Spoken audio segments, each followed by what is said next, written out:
Let's start. First topic, startup ecosystem. Startup എന്നൊക്കെ പറഞ്ഞാൽ നിങ്ങൾക്ക് തന്നെ അറിയാം എന്താണ് സ്റ്റാർട്ടപ്പ് എന്ന് ചോദിച്ചാൽ. ഗവൺമെന്റ് ഓഫ് ഇന്ത്യ നമ്മുടെ രാജ്യത്ത് ബിസിനസ്സുകളെ കൂടുതൽ പ്രൊമോട്ട് ചെയ്യുന്ന ഒരു പരിപാടി പ്ലാൻ ചെയ്യും. അതിനെയാണ് നമ്മൾ സ്റ്റാർട്ടപ്പ് ഇന്ത്യ എന്ന പേരിൽ അറിയിക്കും. ഓക്കെ, അപ്പൊ ഈ ഒരു കൺസെപ്റ്റ് വളരെ വലിയ കൺസെപ്റ്റ് ആണ്. നമ്മുടെ രാജ്യത്തിന്റെ ഉള്ളിൽ തന്നെ ചെറിയ ചെറിയ കമ്പനികളെ കൊണ്ടുവന്ന് അവരെ വളർത്തി വലിയ കമ്പനികളാക്കിയാൽ രാജ്യത്തിന് GST കൂടുതൽ കിട്ടുന്നു. ആ GST രാജ്യത്തിന്റെ വെൽഫെയർ പ്രൊഡക്റ്റ് കാര്യങ്ങൾക്ക് ഉപയോഗിക്കാൻ പറ്റും എന്നുള്ള ഒരു പ്ലാനാണ്. So that is startup India. അതിന്റെ ടാഗ് ലൈൻ തന്നെ രസമായിരുന്നു, സ്റ്റാർട്ടപ്പ് ഇന്ത്യ സ്റ്റാൻഡപ്പ് ഇന്ത്യ. അപ്പം 15 ഓഗസ്റ്റ് 2015 ഇൻഡിപെൻഡൻസ് ഡേ അന്ന് റെഡ് ഫോർട്ടില്, നമ്മൾ ഇൻഡിപെൻഡൻസ് ഡേ റെഡ് ഫോർട്ടിലാണ് ആഘോഷിക്കുക അല്ലെ. ന്യൂഡൽഹിയിലുള്ള റെഡ് ഫോർട്ടില് അന്നത്തെ പ്രൈം മിനിസ്റ്റർ നരേന്ദ്രമോദി ഇതിനെക്കുറിച്ച് അനൗൺസ് ചെയ്യുക. അപ്പൊ സ്വാഭാവികമായിട്ടും അന്ന് എന്താ പ്ലാൻ പറഞ്ഞ 75 ഹബ്ബുകൾ ഉണ്ടാക്കുമെന്നും ആ ഹബ്ബുകൾക്ക് അണ്ടറിൽ ഇങ്ങനെയുള്ള കുഞ്ഞു കുഞ്ഞു കമ്പനികളെ പ്രൊമോട്ട് ചെയ്യും എന്ന് ഒരു പ്ലാൻ ഉണ്ടായിരുന്നു. അതിനുവേണ്ടി ഒരു വെബ്സൈറ്റ് ഒക്കെ അവർ ലോഞ്ച് ചെയ്തു. That is startupindia.gov.in. startupindia.gov. അപ്പൊ ആർക്ക് വേണമെങ്കിലും അവിടെ പോയിട്ട് എന്ത് ചെയ്താൽ മതി, അവിടെ പോയിട്ട് ഈ കാര്യങ്ങളെ കുറിച്ച് അന്വേഷിച്ച് അവരവരുടെ ബിസിനസ്സുകൾ തുടങ്ങാം. അപ്പൊ നിങ്ങൾക്കാണെങ്കിൽ ഫ്യൂച്ചറിൽ നിങ്ങൾക്ക് ഇപ്പൊ ജോലിയൊക്കെ കിട്ടിപ്പോയ ശേഷവും ആ ജോലിയിൽ നിന്ന് കിട്ടിയ വരുമാനം ഉപയോഗിച്ച് നിങ്ങളുടെ അമ്മയുടെ പേരിലോ ഹസ്ബൻഡിന്റെ പേരിലോ അമ്മാവന്റെ പേരിലോ ഒക്കെ വേണമെങ്കിൽ നിങ്ങൾക്കും കുഞ്ഞു കുഞ്ഞു ബിസിനസ് തുടങ്ങാം. അതായത് ബിസിനസ് തുടങ്ങാനുള്ള കേപ്പബിലിറ്റി ഉള്ള ഒരു സമൂഹത്തിനെ വാർത്തെടുക്കുകയും ആ ബിസിനസിനെ പ്രൊമോട്ട് ചെയ്ത് രാജ്യത്തിന്റെ വരുമാനം കൂട്ടുകയും ചെയ്യുക എന്നുള്ളതാണ് ഉദ്ദേശം. നമുക്കറിയാം USA എന്നൊരു രാജ്യം എന്തുകൊണ്ടാണ് ലോകത്തിലെ ഏറ്റവും റിച്ചസ്റ്റ് രാജ്യമായത്? കൂടുതലുള്ള സ്റ്റാർട്ടപ്പുകളെ അവരെ പ്രൊമോട്ട് ചെയ്തു. Same pattern we are following in our country too. And പ്രധാനമന്ത്രി, the Prime Minister of India just announced or promoted the same factor or about the ecosystem in the Red Fort. അതാണ് ഞാനിപ്പോ explain ചെയ്തത്. And factually നമ്മൾ നോക്കിക്കഴിഞ്ഞാല് the project was launched on 16th January 2016. Okay, അടുത്ത വർഷമാണ് product launch ചെയ്തത്. 16th January 2016. That is the date of launching the Startup India scheme in India. And which ministry was taken care?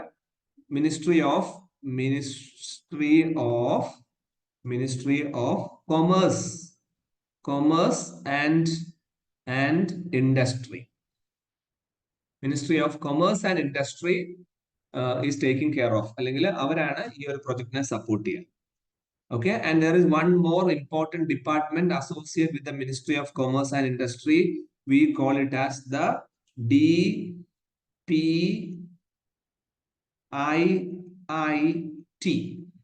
Full form പറയാം, Department for Promotion of Industry and Internal Trade. So what is the full form? Department of Promotion of Industry and Internal Trade. That department comes under which ministry? Ministry of Commerce and Industry. And what is the main purpose of this DPIIT? The DPIIT is taking care of the Startup India program, which was launched on 16 January 2016. And at that time, during that time, the minister for this particular project was Arun Jaitley.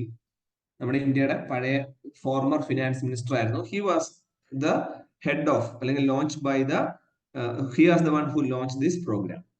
Okay, അപ്പൊ ഈ startup India standup India എന്നുള്ള പരിപാടി എന്താന്ന് വെച്ചാൽ, നമ്മുടെ ഇന്ത്യക്കുള്ളില് if someone want to do a business, definitely it will not happen due to different kind of problems like environmental clearance, land permission, licence കിട്ടാനുള്ള ബുദ്ധിമുട്ട്, licence Raj, ഇങ്ങനെ കുറെ പ്രോബ്ലം ഉണ്ട്. ഈ പ്രോബ്ലംസ് എല്ലാം ഓൺലൈൻ സോഫ്റ്റ്വെയറുകൾ ഉപയോഗിച്ചിട്ട് വൺ വിൻഡോ പ്രോഗ്രാം വഴി പെട്ടെന്ന് സോൾവ് ചെയ്ത് ആർക്ക് വേണമെങ്കിലും ബിസിനസ് ഇന്ത്യയിൽ തുടങ്ങാം എന്ന രീതിയിൽ മാറ്റിയെടുക്കാൻ വേണ്ടിയാണ് ഈ പ്ലാൻ ഇന്ത്യയിൽ ലോഞ്ച് ആയത്. അപ്പൊ ഇതാണ് സ്റ്റാർട്ടപ്പ് ഇന്ത്യ സ്റ്റാൻഡപ്പ് ഇന്ത്യയിലായിട്ട് നമ്മൾ മനസ്സിലാക്കുക. ഓക്കെ, അപ്പൊ 2019 നമ്മൾ കണക്ക് നോക്കുവാണെങ്കിൽ 2019 2021 കണക്കുണ്ട്. ഞാൻ ഒരു പഴയ കണക്ക് പറയുവാണെങ്കിൽ ഗുജറാത്ത് പോലുള്ള സംസ്ഥാനങ്ങളിലാണ് ഇത് കൂടുതൽ ഉണ്ടായിട്ടുള്ളത്. യൂഷ്വലി നമുക്കത് മനസ്സിലാവും. കാരണം എന്താ? ഗുജറാത്ത് എന്ന് പറയുന്ന സംസ്ഥാനമാണ് ഇന്ത്യയിൽ ഏറ്റവും കൂടുതൽ ബിസിനസ് പ്രൊമോട്ട് ചെയ്യുന്നത്. ഓക്കെ, കേരളവും മോശമൊന്നുമല്ല, കേരളവും നന്നായിട്ട് തന്നെ ബിസിനസിനെ പ്രൊമോട്ട് ചെയ്യുന്നുണ്ട്. ഇത്രയും പോയിന്റ്സ് ആയിരുന്നു നമ്മൾ സ്റ്റാർട്ടപ്പ് ഇന്ത്യ എന്ന സ്കീമിൽ. ഇവിടെ എന്താ ഉള്ളത്? ഇവിടെ ആ സ്റ്റാർട്ടപ്പ് ഇന്ത്യക്ക് വേണ്ട എക്കോ സിസ്റ്റത്തെ കുറിച്ചാണ് പറയുന്നത്. അതായത് സാഹചര്യം. ഇപ്പൊ ഇവിടെ എന്താ ഉള്ളത്? ഞാൻ ഈ പറഞ്ഞതുപോലെ ഒരു ഗ്രൂപ്പ് ഓഫ്, അപ്പം ഒരു combination of accelerated financial inclusion, bank account, is of identification, connectivity, mobile phones. അപ്പൊ ഇങ്ങനെ ഒരാൾക്ക് ബിസിനസ് തുടങ്ങണമെങ്കിൽ അയാൾക്ക് ബാങ്ക് അക്കൗണ്ട് ഒക്കെ എടുക്കാനുള്ള പെട്ടെന്ന് സൗകര്യം ചെയ്തു കൊടുക്കണം. 2, ആധാർ കാർഡ് കണക്ട് ചെയ്യാനുള്ള സൗകര്യം. 3, നെറ്റ്വർക്ക്, മൊബൈലൊക്കെ കിട്ടണം. അപ്പൊ അങ്ങനെ വരുമ്പോൾ എന്താ, അയാൾക്ക് ബിസിനസ് ഫാസ്റ്റ് ആയിട്ട് ചെയ്യാൻ പറ്റും. അപ്പം കണക്ക് പ്രകാരം among the startup that have gone public in the recent times, Paytm, okay, and അടുത്തത് സൊമാറ്റോ, അതുപോലെ PB ഫിൻടെക്, പോളിസി ബസാർ എന്നൊരു സൈറ്റ് ഉണ്ട്. അങ്ങനെ കുറെ കമ്പനികൾ റീസെന്റ് ആയിട്ട് ബിസിനസ്സിൽ ലാഭവും നഷ്ടവും ഉണ്ടാക്കിയ ഒരു കണക്കുകൾ ഇത് തന്നിട്ടുണ്ട്. അപ്പൊ ഈ ഏത് ബിസിനസ് ഇന്ത്യയിൽ സ്റ്റാർട്ട് ചെയ്താലും അവര് മാർക്കറ്റ് പഠിക്കണ്ടേ? അതിന് നമ്മൾ ഉപയോഗിക്കുന്ന ഒരു വാക്കാണ് ടാം. ടാം മീൻസ് ടോട്ടൽ അഡ്രസബിൾ മാർക്കറ്റ്. ഞാനൊരു ബിസിനസ് തുടങ്ങുമ്പോൾ മൊത്തം മാർക്കറ്റില് ഞാൻ ഉദ്ദേശിക്കുന്ന ഒരു ഗ്രൂപ്പ് ഓഫ് ആൾക്കാരുണ്ട്. ഫോർ എക്സാമ്പിൾ, ലിപ്സ്റ്റിക് എന്നൊരു സാധനം ഞാൻ ഉണ്ടാക്കി. നാച്ചുറൽ ലിപ്സ്റ്റിക് ആണ് എന്റെ പ്രൊഡക്റ്റ്. നാച്ചുറൽ ലിപ്സ്റ്റിക്സ് ഇന്ത്യയിലുള്ള ആണുങ്ങൾ വാങ്ങിക്കാനുള്ള സാധ്യതയില്ല. അപ്പം അത് പെൺകുട്ടികൾക്ക് വേണ്ടി മാത്രമാണ് ഉണ്ടാവും. അപ്പൊ അങ്ങനെ ഒരു സാധനം ഞാൻ ഉണ്ടാക്കുമ്പോൾ I am targeting a particular group of ladies in India. We call it as the total addressable market. അപ്പൊ ഇങ്ങനെ കുറച്ച് കാര്യങ്ങളുടെ ഈ പാരഗ്രാഫിലുണ്ട്. ആൻഡ് അടുത്ത നിങ്ങൾക്ക് മനസ്സിലാക്കേണ്ടത് എന്താ? ഈ ഷോർട്ട് ബിസിനസ്സുകൾ ഇന്ത്യയിൽ ചെയ്യാൻ വേണ്ടി ഡിജിറ്റൽ പേയ്മെന്റ് സംവിധാനങ്ങൾ നമ്മുടെ രാജ്യത്തുണ്ട്. ഇപ്പൊ തന്നെ റീസെന്റ് ആയിട്ട് നമുക്കറിയാം, നിങ്ങൾക്ക് ഇപ്പൊ ഒരു കടയിൽ പോയാൽ പണ്ടൊക്കെ ലോക്കലായിട്ട് ഒരു കിലോ മീൻ വാങ്ങിക്കണം, ഇപ്പം QR കോഡ് സ്കാൻ ചെയ്ത് നിങ്ങൾക്ക് പൈസ കൊടുക്കാം. അതുപോലെ ഒരു ചായ കുടിക്കാൻ പെട്ടിക്കടയിൽ പോയാൽ നിങ്ങൾക്ക് QR കോഡ് സ്കാൻ ചെയ്ത് പൈസ കൊടുക്കാം. ആ ലെവലിലേക്ക് ഡിജിറ്റൽ പ്ലാറ്റ്ഫോമുകൾ മാറി. So that will also reflect in the acceleration of the business or the startups in this country. ഇത്രയും പോയിന്റ്സ് ആണ് സ്റ്റാർട്ടപ്പ് എക്കോസിസ്റ്റം എന്നുള്ള ഫസ്റ്റ് സെക്ഷനിൽ നമുക്ക് മനസ്സിലാക്കാൻ. നെക്സ്റ്റ് അടുത്തതാണ്, ബാക്കിയുള്ള പോയിന്റ്സ് നിങ്ങൾ വായിച്ചോ കേട്ടോ. To you I just provoking the informations with you. I just provoking and you have to read more. എന്നിട്ട് മനസ്സിലാക്കി വെക്കുക. മിനിമം ഞാൻ ഈ ഹൈലൈറ്റ് ചെയ്തേക്കുന്ന പോയിന്റ്സ് എങ്കിലും മിനിമം മനസ്സിലാക്കി വെക്കുക. Next is about the law on abortion. ഞാൻ കഴിഞ്ഞ ദിവസം last Tuesday, we discussed about some cases, landmark cases happened in USA. Okay, Roe versus Wade judgment എന്ന് പറഞ്ഞു. അപ്പൊ അതിൽ നമ്മൾ പറയണ്ടായിരുന്നു കോൺസ്റ്റിറ്റ്യൂഷണൽ റൈറ്റ് ആയിട്ട് നമ്മൾ അബോർഷൻ കൊടുക്കുന്നുണ്ട്. സോ ആ പർട്ടിക്കുലർ ലോയിനെ ബേസ് ചെയ്തിട്ട് there are some changes happen in our country too. Okay, so in order to reduce the maternal അമ്മമാരുടെ mortality owing to unsafe abortion. Okay, so mortality വളരെ ഭീകരമായിട്ടുള്ളൊരു സംഭവമാണ് ഈ ശരിക്കും പറഞ്ഞാൽ ഈ അബോർഷൻ എന്നുള്ളൊരു കൺസെപ്റ്റ്. പല ആൾക്കാരും അത് വളരെയധികം പ്ലാനിങ് ഒന്നും ഇല്ലാതെ അവരവരുടെ വീടുകളിലൊക്കെ ചെയ്യാനുള്ള ശ്രമം നടത്തുന്നത് കേട്ടിട്ടുണ്ട്. അപ്പൊ അതൊക്കെ ഭയങ്കര ഡേഞ്ചർ ആണ്, അമ്മമാര് മരിച്ചു പോകും. ഓക്കെ, അപ്പൊ സ്വാഭാവികമായിട്ടും this kind of medically termination of pregnancy അതാണ് ഓക്കെയാണ്. മെഡിക്കൽ ആശുപത്രിയിൽ തന്നെ പോയി ചെയ്യുവാണെങ്കിൽ പിന്നെയും കുഴപ്പമില്ല. അപ്പൊ അതിനെ ബേസ് ചെയ്ത് we have an act in India. It's MTP Act, brought into force in 1971. So medical termination of pregnancy എന്നുള്ള പോയിന്റ് ഇവിടെ ഓർത്തു വെക്കണം. And this law is an exception to Indian Penal Code IPC 312 and 313, a set of rules and how the medical abortion can be carried out. Okay, അപ്പം ശരിക്കും പറഞ്ഞാല് ഇന്ത്യയിലെ abortion ചെയ്യുന്നതിന് അല്ലെങ്കിൽ അതിന് എടുക്കേണ്ട സ്റ്റെപ്സുകളെ മെഡിക്കലി എടുക്കേണ്ട സ്റ്റെപ്പുകളുണ്ട്.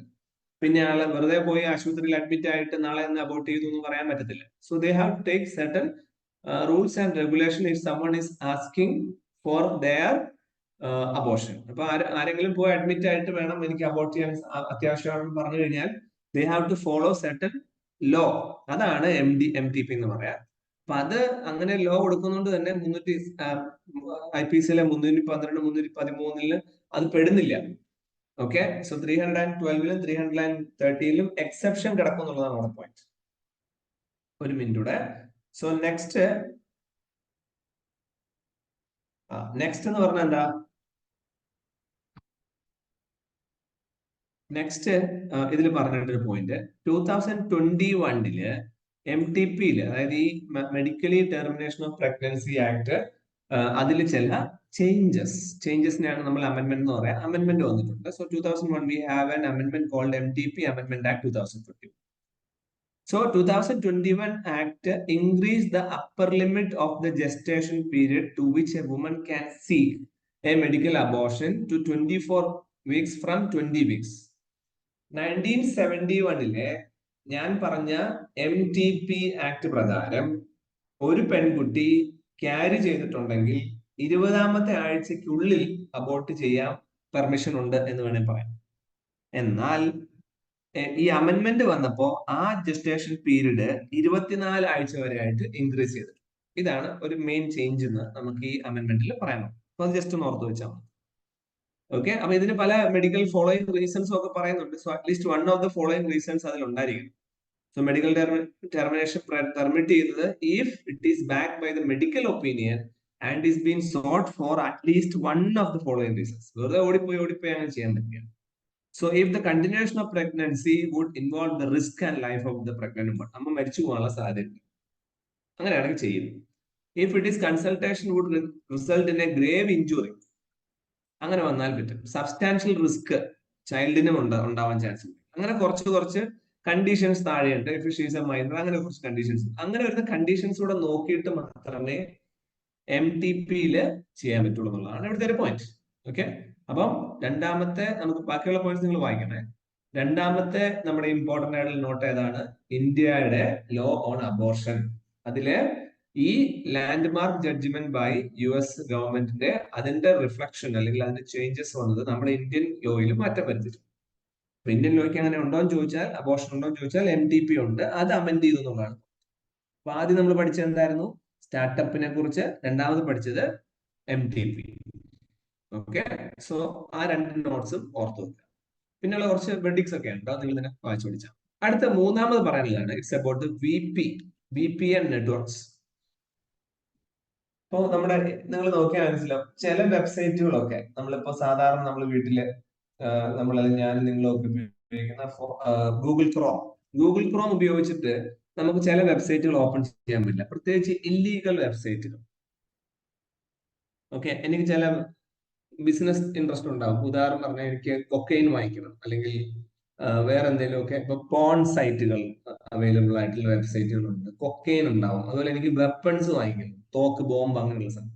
ഇതൊക്കെ പ്രൊവൈഡ് ചെയ്യുന്ന വെബ്സൈറ്റുകൾ ഇന്ത്യയിൽ അവൈലബിൾ ആണ്. എന്നാൽ അങ്ങനെയുള്ള വെബ്സൈറ്റുകൾ നമ്മുടെ സാധാരണ നമ്മൾ ഫോണിലൂടെയോ അല്ലെങ്കിൽ ലാപ്ടോപ്പിലൂടെയോ ഒക്കെ ഗൂഗിൾ ക്രോമോ അല്ലെങ്കിൽ എന്തെങ്കിലും സർഫിംഗ് ഇന്റർനെറ്റ് സോഫ്റ്റ്വെയർ ഉപയോഗിച്ചിട്ട് നമ്മൾ ആക്സസ് ചെയ്യാറുണ്ട് സാധാരണ. പക്ഷെ ഇപ്പൊ അത് പറ്റുന്നില്ല. കാരണം എന്താ? ഇന്ത്യയിൽ അങ്ങനെയുള്ള കാര്യങ്ങളെല്ലാം നോക്കി അതിനെ തടയിടാൻ വേണ്ടി we have a team called as CERT-In, that means computer emergency response team India. അതാണ് CERT എന്ന് പറയുന്നത്. അപ്പൊ അവര് എന്ത് ചെയ്തിട്ടുണ്ട്, ഈ ചില വെബ്സൈറ്റുകൾ ഇപ്പൊ നമ്മൾ യൂസ് ചെയ്യുന്നതിൽ നമുക്ക് ഇങ്ങനെയുള്ള വെബ്സൈറ്റിൽ കയറാൻ പറ്റില്ല. എന്നാൽ VPN ആയിട്ട്, അതായത് വെർച്വലി ഒരു നെറ്റ്വർക്ക് ഉണ്ടാക്കിയിട്ട് അതിന്റെ അകത്ത് നിങ്ങൾക്ക് വേണമെങ്കിൽ ഇതുപോലെ ഇല്ലീഗലായ വെബ്സൈറ്റുകൾ ആക്സസ് ചെയ്യാൻ പറ്റും. 28 പേര് ക്ലാസ്സിലുള്ളതിൽ 25 പേരുടെ അറ്റൻഡൻസ് മാത്രമേ ഉള്ളൂ. 2 പേരുടെ അറ്റൻഡൻസ് ഇടാനുണ്ട്, അവരുടെ അറ്റൻഡൻസ് ഇടാൻ മറക്കരുത്. Okay, so that is about the VPN. അപ്പൊ നമുക്ക് ഇന്ത്യയിൽ എന്തെങ്കിലുമൊക്കെ സൈബർ അറ്റാക്കോ അല്ലെങ്കിൽ വൈറസിന്റെ അറ്റാക്കോ വരുവാണെങ്കിൽ ഉടനടി തന്നെ നമ്മുടെ ഇന്ത്യയിൽ അതിനുവേണ്ടി ഇടപെടുന്ന ഒരു ഏജൻസിയാണ് CERT എന്ന് പറയുന്നത്. അപ്പൊ അത് ഓർത്ത് വെച്ചു.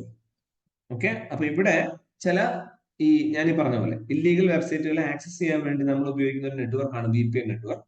ആ VPN നെറ്റ്വർക്കിൽ റൂൾ കൊണ്ടുവന്നു. Rule mandates VPN providers to record and keep the customers logs for 180 days. അപ്പോൾ അതാണ് പോയിന്റ്. എന്നിട്ട് എന്താണ്, ഇറ്റ് റിക്വയർസ് ദ ഫേം, ഇങ്ങനെയുള്ള നെറ്റ്വർക്ക് കൊടുക്കുന്നവർ എന്ത് ചെയ്യണം, to collect and store the customer data for up to 5 വർഷം. അപ്പോ കള്ളത്തരത്തിലൂടെ ഇങ്ങനെയുള്ള വെബ്സൈറ്റുകൾ ആക്സസ് ചെയ്യാൻ വേണ്ടി നമ്മൾ ഉപയോഗിക്കുന്ന ഒരു പരിപാടിയാണ് വെർച്വൽ പ്രൈവറ്റ് നെറ്റ്വർക്ക്. ഈ വെർച്വൽ പ്രൈവറ്റ് നെറ്റ്വർക്കിനെ എന്താണ് അതിലെ ഡേറ്റ ഒന്ന് സൂക്ഷിക്കണം, കുറച്ചു കാലത്തേക്ക് നിങ്ങൾ കയ്യിൽ വെക്കണം എന്ന് ഒരു നിർദ്ദേശം ആര് കൊടുത്തു? സെർട്ട് കൊടുത്തു. ആരാണ് CERT? Computer emergency response team. ഇതാണ് VPN നെറ്റ്വർക്കിനെ ബേസ് ചെയ്തിട്ട് ഒരു ഇമ്പോർട്ടന്റ് ആയിട്ടുള്ള news. Okay, and also it further mandated that any cyber crime recorded must be reported to the CERT within 6 hours of the crime. അപ്പൊ ഇന്ത്യക്കാർക്ക് ഏത് വെബ്സൈറ്റിലേക്കും access കൊടുക്കുന്ന ഒരു ഗ്രൂപ്പ് ഓഫ് നെറ്റ്വർക്കിനെ പറയുന്ന പേരാണ് virtual private network. Through this virtual private network anyone can access any of the blocked അല്ലെങ്കിൽ government block ചെയ്ത അല്ലെങ്കിൽ ബ്ലാക്ക് ലിസ്റ്റ് ചെയ്ത വെബ്സൈറ്റുകൾ ആക്സസ് ചെയ്യാൻ പറ്റും. So those who want to access those websites can use VPN network. These VPN networks are provided by certain companies in India. So what Computer Emergency Response Team did was they give directives or നിർദ്ദേശങ്ങൾ കൊടുത്തു ആർക്ക്? For these VPN providers to store the consumer data log for 180 days and customer data for 5 years. And also they mandated that if some cybercrime happen using this VPN network, these companies should inform the CERT within 6 hours of the crime. ഇതാണ് point. Okay, അപ്പൊ ഇത്രയാണ് VPN നെറ്റ്വർക്കിനെ കുറിച്ച് നമുക്ക് പഠിക്കാൻ പറ്റുന്നത്. Rest of the points you can read. എന്താണ് VPN network, VPN server എന്താണെന്നൊക്കെ വായിച്ചു മനസ്സിലാക്കി. ദെൻ ഈ നോട്ടിന്റെ അകത്ത് മറ്റൊരു ചെറിയ ഹൈലൈറ്റ് ഉണ്ട്. VPN നെറ്റ്വർക്ക് എന്താണ്? VPN network service that helps internet users to stay private online by hiding their address. അപ്പൊ നമ്മുടെ അഡ്രസ്സോ മറ്റൊന്നും പറയാതെ തന്നെ നിങ്ങൾക്ക് യൂസ് ചെയ്യാൻ പറ്റുന്ന അല്ലെങ്കിൽ രഹസ്യമായി ഉപയോഗിക്കാൻ പറ്റുന്ന ഒരു നെറ്റ്വർക്കാണ് VPN. പക്ഷെ അങ്ങനെ രഹസ്യമായിട്ട് ഉപയോഗിക്കാൻ പറ്റുന്നുണ്ടെങ്കിൽ എന്തായിരിക്കും നിങ്ങൾ ഡീറ്റെയിൽസ് കൊടുക്കാൻ പാടില്ല. അപ്പൊ ഇപ്പൊ നമ്മൾ ഉപയോഗിക്കുന്ന ഗൂഗിളോ അല്ലെങ്കിൽ സഫാരി അല്ലെങ്കിൽ ഈ പറഞ്ഞ പോലെ ഫയർഫോക്സ് പോലുള്ള നെറ്റ്വർക്കുകൾ വഴി നമ്മൾ യൂസ് ചെയ്യുമ്പോൾ എന്താ പറ്റുന്ന വെച്ചാൽ അവർ അതിനെ നമ്മുടെ ഡേറ്റ സ്റ്റോർ ചെയ്യുന്നു. ഓക്കെ, അത് ഒരു നിയമമാണ്. ആ നിയമത്തിന് അല്ലെങ്കിൽ അതൊരു പ്രോട്ടോകോൾ ആണ് അല്ലെങ്കിൽ നിയമമാണ്. അതിനാണ് പറയുന്ന പേര് internet protocol. Okay, so that is internet. അപ്പൊ ഞാനിപ്പോ ഈ പറഞ്ഞ പോയിന്റ് അസോസിയേറ്റ് ഉണ്ട്, that is computer emergency response team. അതെന്താന്ന് എഴുതിയിട്ടുണ്ട്? It is a nodal agency, അധികാരമുള്ള നാഷണൽ ഏജൻസിയാണ് for computer security related incidents.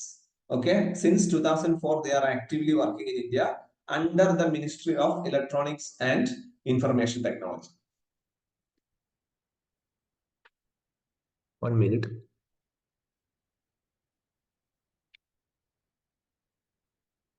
Electronics and Information Technology. Okay, so cyber സെക്യൂരിറ്റിക്ക് വേണ്ടിയാണ് അവർ വർക്ക് ചെയ്യുന്നത്. ഇനി അടുത്തൊരു വാക്ക് നമുക്ക് ഈ നോട്ടിലുള്ളത് ആന്റി ഡിഫെക്ഷൻ ലോ. എന്റെ ക്ലാസ്സിൽ ആരെങ്കിലും ഉണ്ടോ ആന്റി ഡിഫെക്ഷൻ ലോയുടെ വാക്കിന്റെ അർത്ഥം പറയാൻ പറ്റുന്നവര്?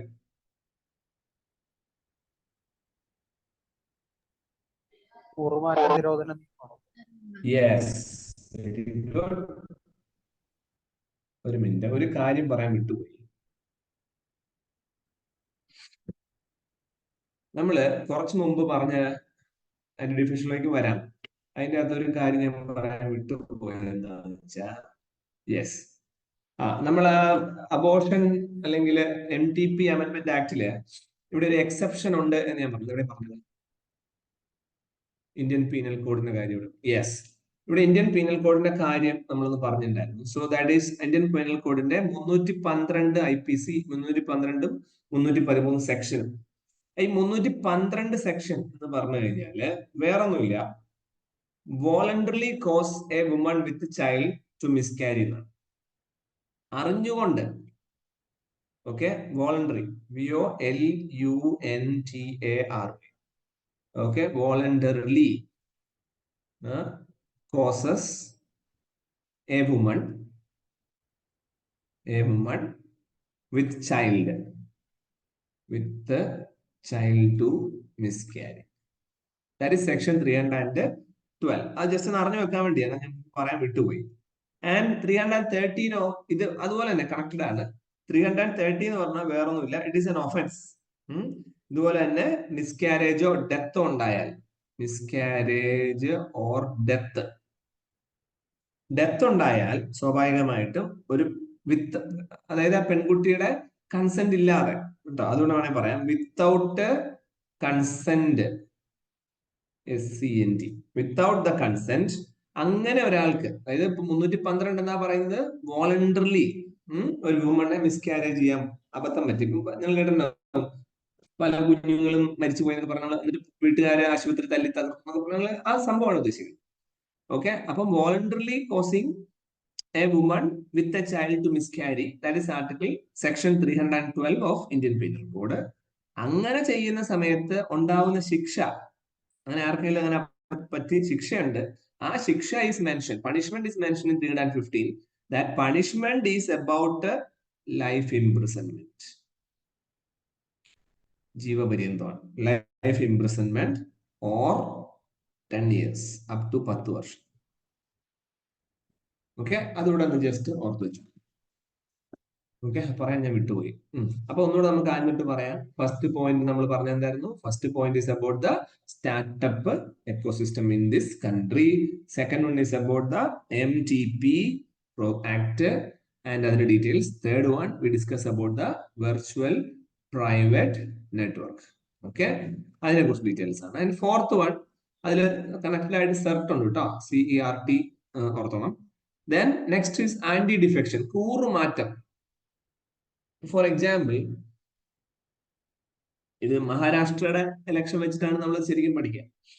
ഈ മഹാരാഷ്ട്ര എന്ന് പറഞ്ഞ നമ്മുടെ ഇന്ത്യയിലെ സംസ്ഥാനത്ത്, ആ മഹാരാഷ്ട്ര എന്നൊരു സംസ്ഥാനം നിങ്ങൾ നോക്കിയാൽ അതിൽ വളരെ ഫേമസ് ആയിട്ടുള്ള ഒരു പൊളിറ്റിക്കൽ പാർട്ടി ഉണ്ടായിരുന്നു, ദാറ്റ് ഈസ് ശിവസേന. ഈ ശിവസേന എന്നൊരു പൊളിറ്റിക്കൽ പാർട്ടി സ്റ്റാർട്ട് ചെയ്തത് ബാൽ ഠാക്കറെ എന്ന് പറയുന്ന പവർഫുൾ ആയിട്ടുള്ള ഒരു ഭീകര നേതാവായിരുന്നു. ഈ ബാൽ ഠാക്കറയുടെ കീഴിൽ ഈ ശിവസേന എന്ന് പറഞ്ഞ ഈ ഒരു പൊളിറ്റിക്കൽ പാർട്ടി മഹാരാഷ്ട്രയെ ബേസ് ചെയ്തിട്ട്, ഉദാഹരണം നിങ്ങൾ പറഞ്ഞ മഹാരാഷ്ട്ര എന്ന് പറയുന്ന ഒരു പ്രത്യേക മൈൻഡ് സെറ്റ് ഉള്ള ആൾക്കാർ. സോ ദേ ആർ സേയിങ്, എന്താ പറയുക, ശിവാജി, ഛത്രപതി ശിവാജി മഹാരാജ്. അങ്ങനെ നിങ്ങളിപ്പോ മഹാരാഷ്ട്രയിൽ പോയി ഇങ്ങനെ പറഞ്ഞാൽ ഛത്രപതി ശിവാജി മഹാരാജ് കി എന്ന് പറഞ്ഞാൽ മതി. റോഡിൽ ഇറങ്ങിയിട്ട് നിങ്ങൾ ഇങ്ങനെ പറയാ, ഛത്രപതി ശിവാജി മഹാരാജ് കി എന്ന് പറയാ. അപ്പൊ നാട്ടിലുള്ള എല്ലാവരും ഒരുമിച്ച് കി ജയ് എന്ന് അവര് തന്നെ പറഞ്ഞോളൂ.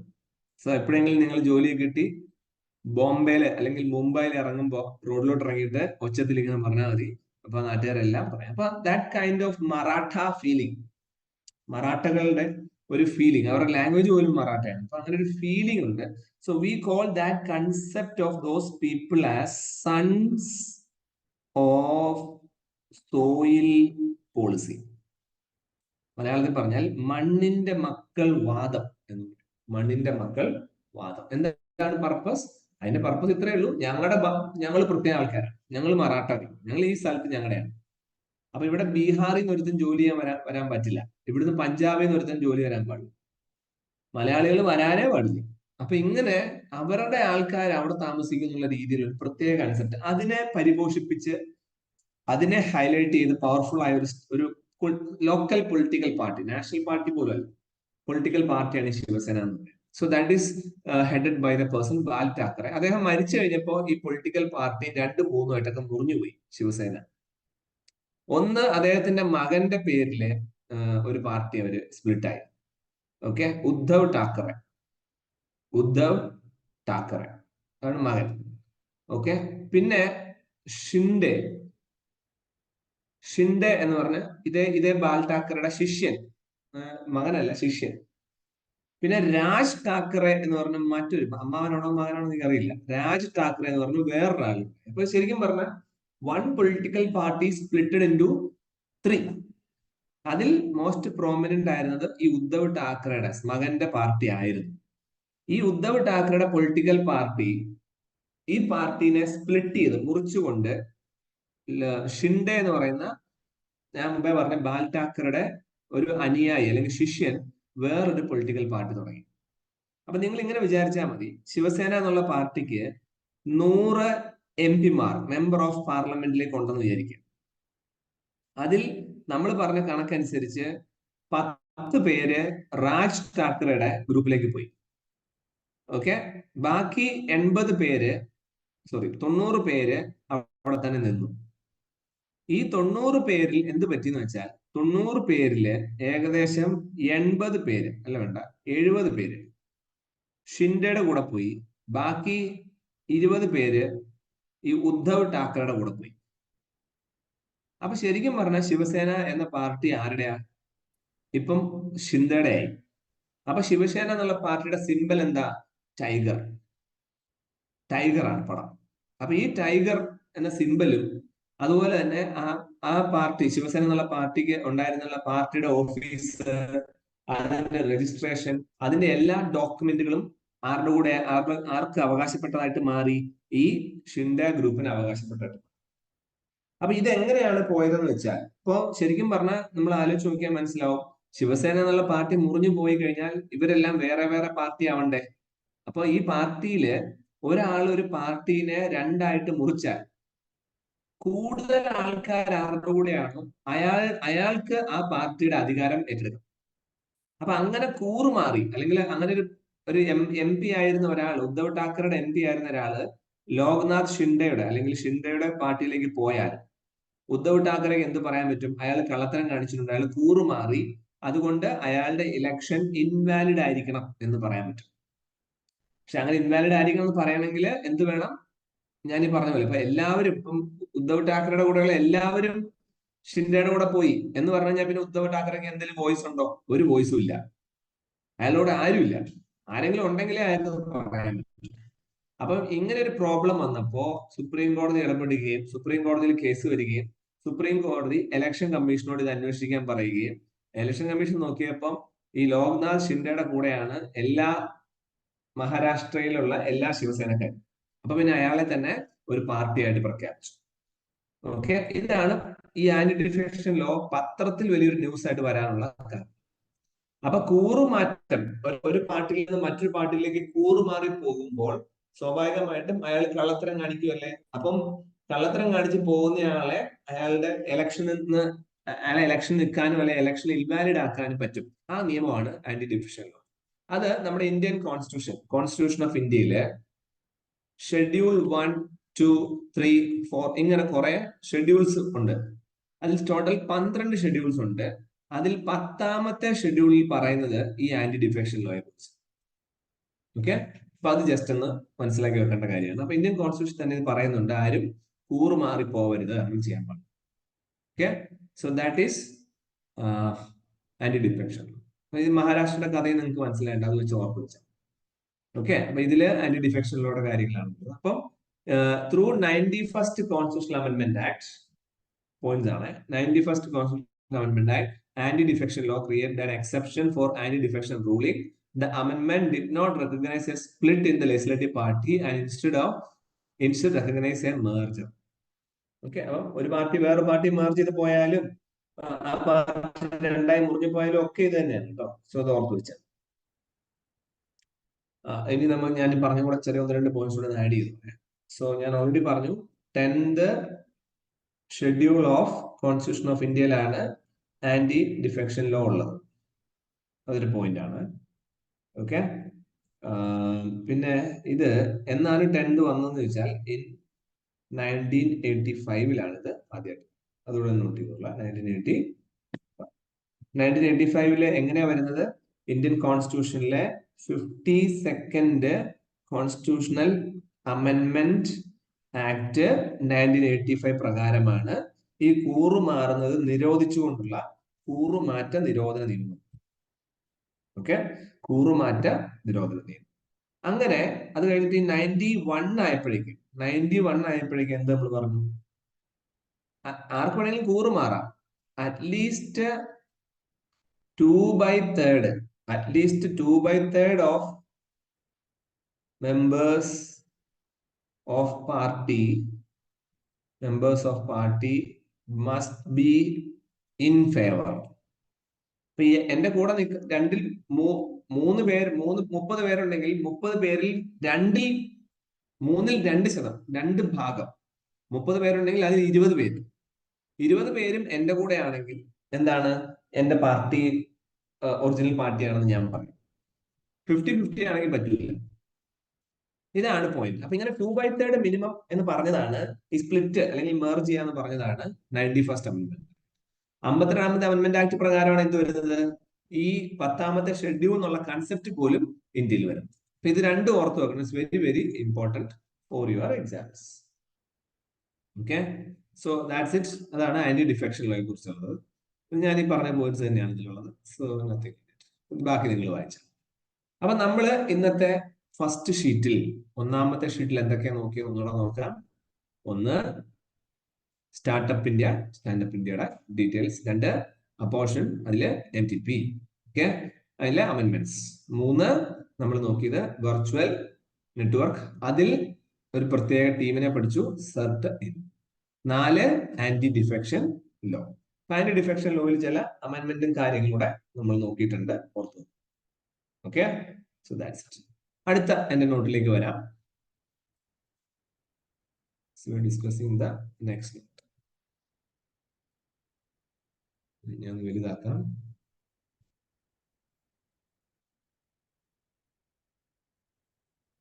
യെസ്, ക്രിസ്റ്റി കാണാൻ പറ്റുന്നുണ്ടോ? സർ കാണാൻ പറ്റുന്നുണ്ട്.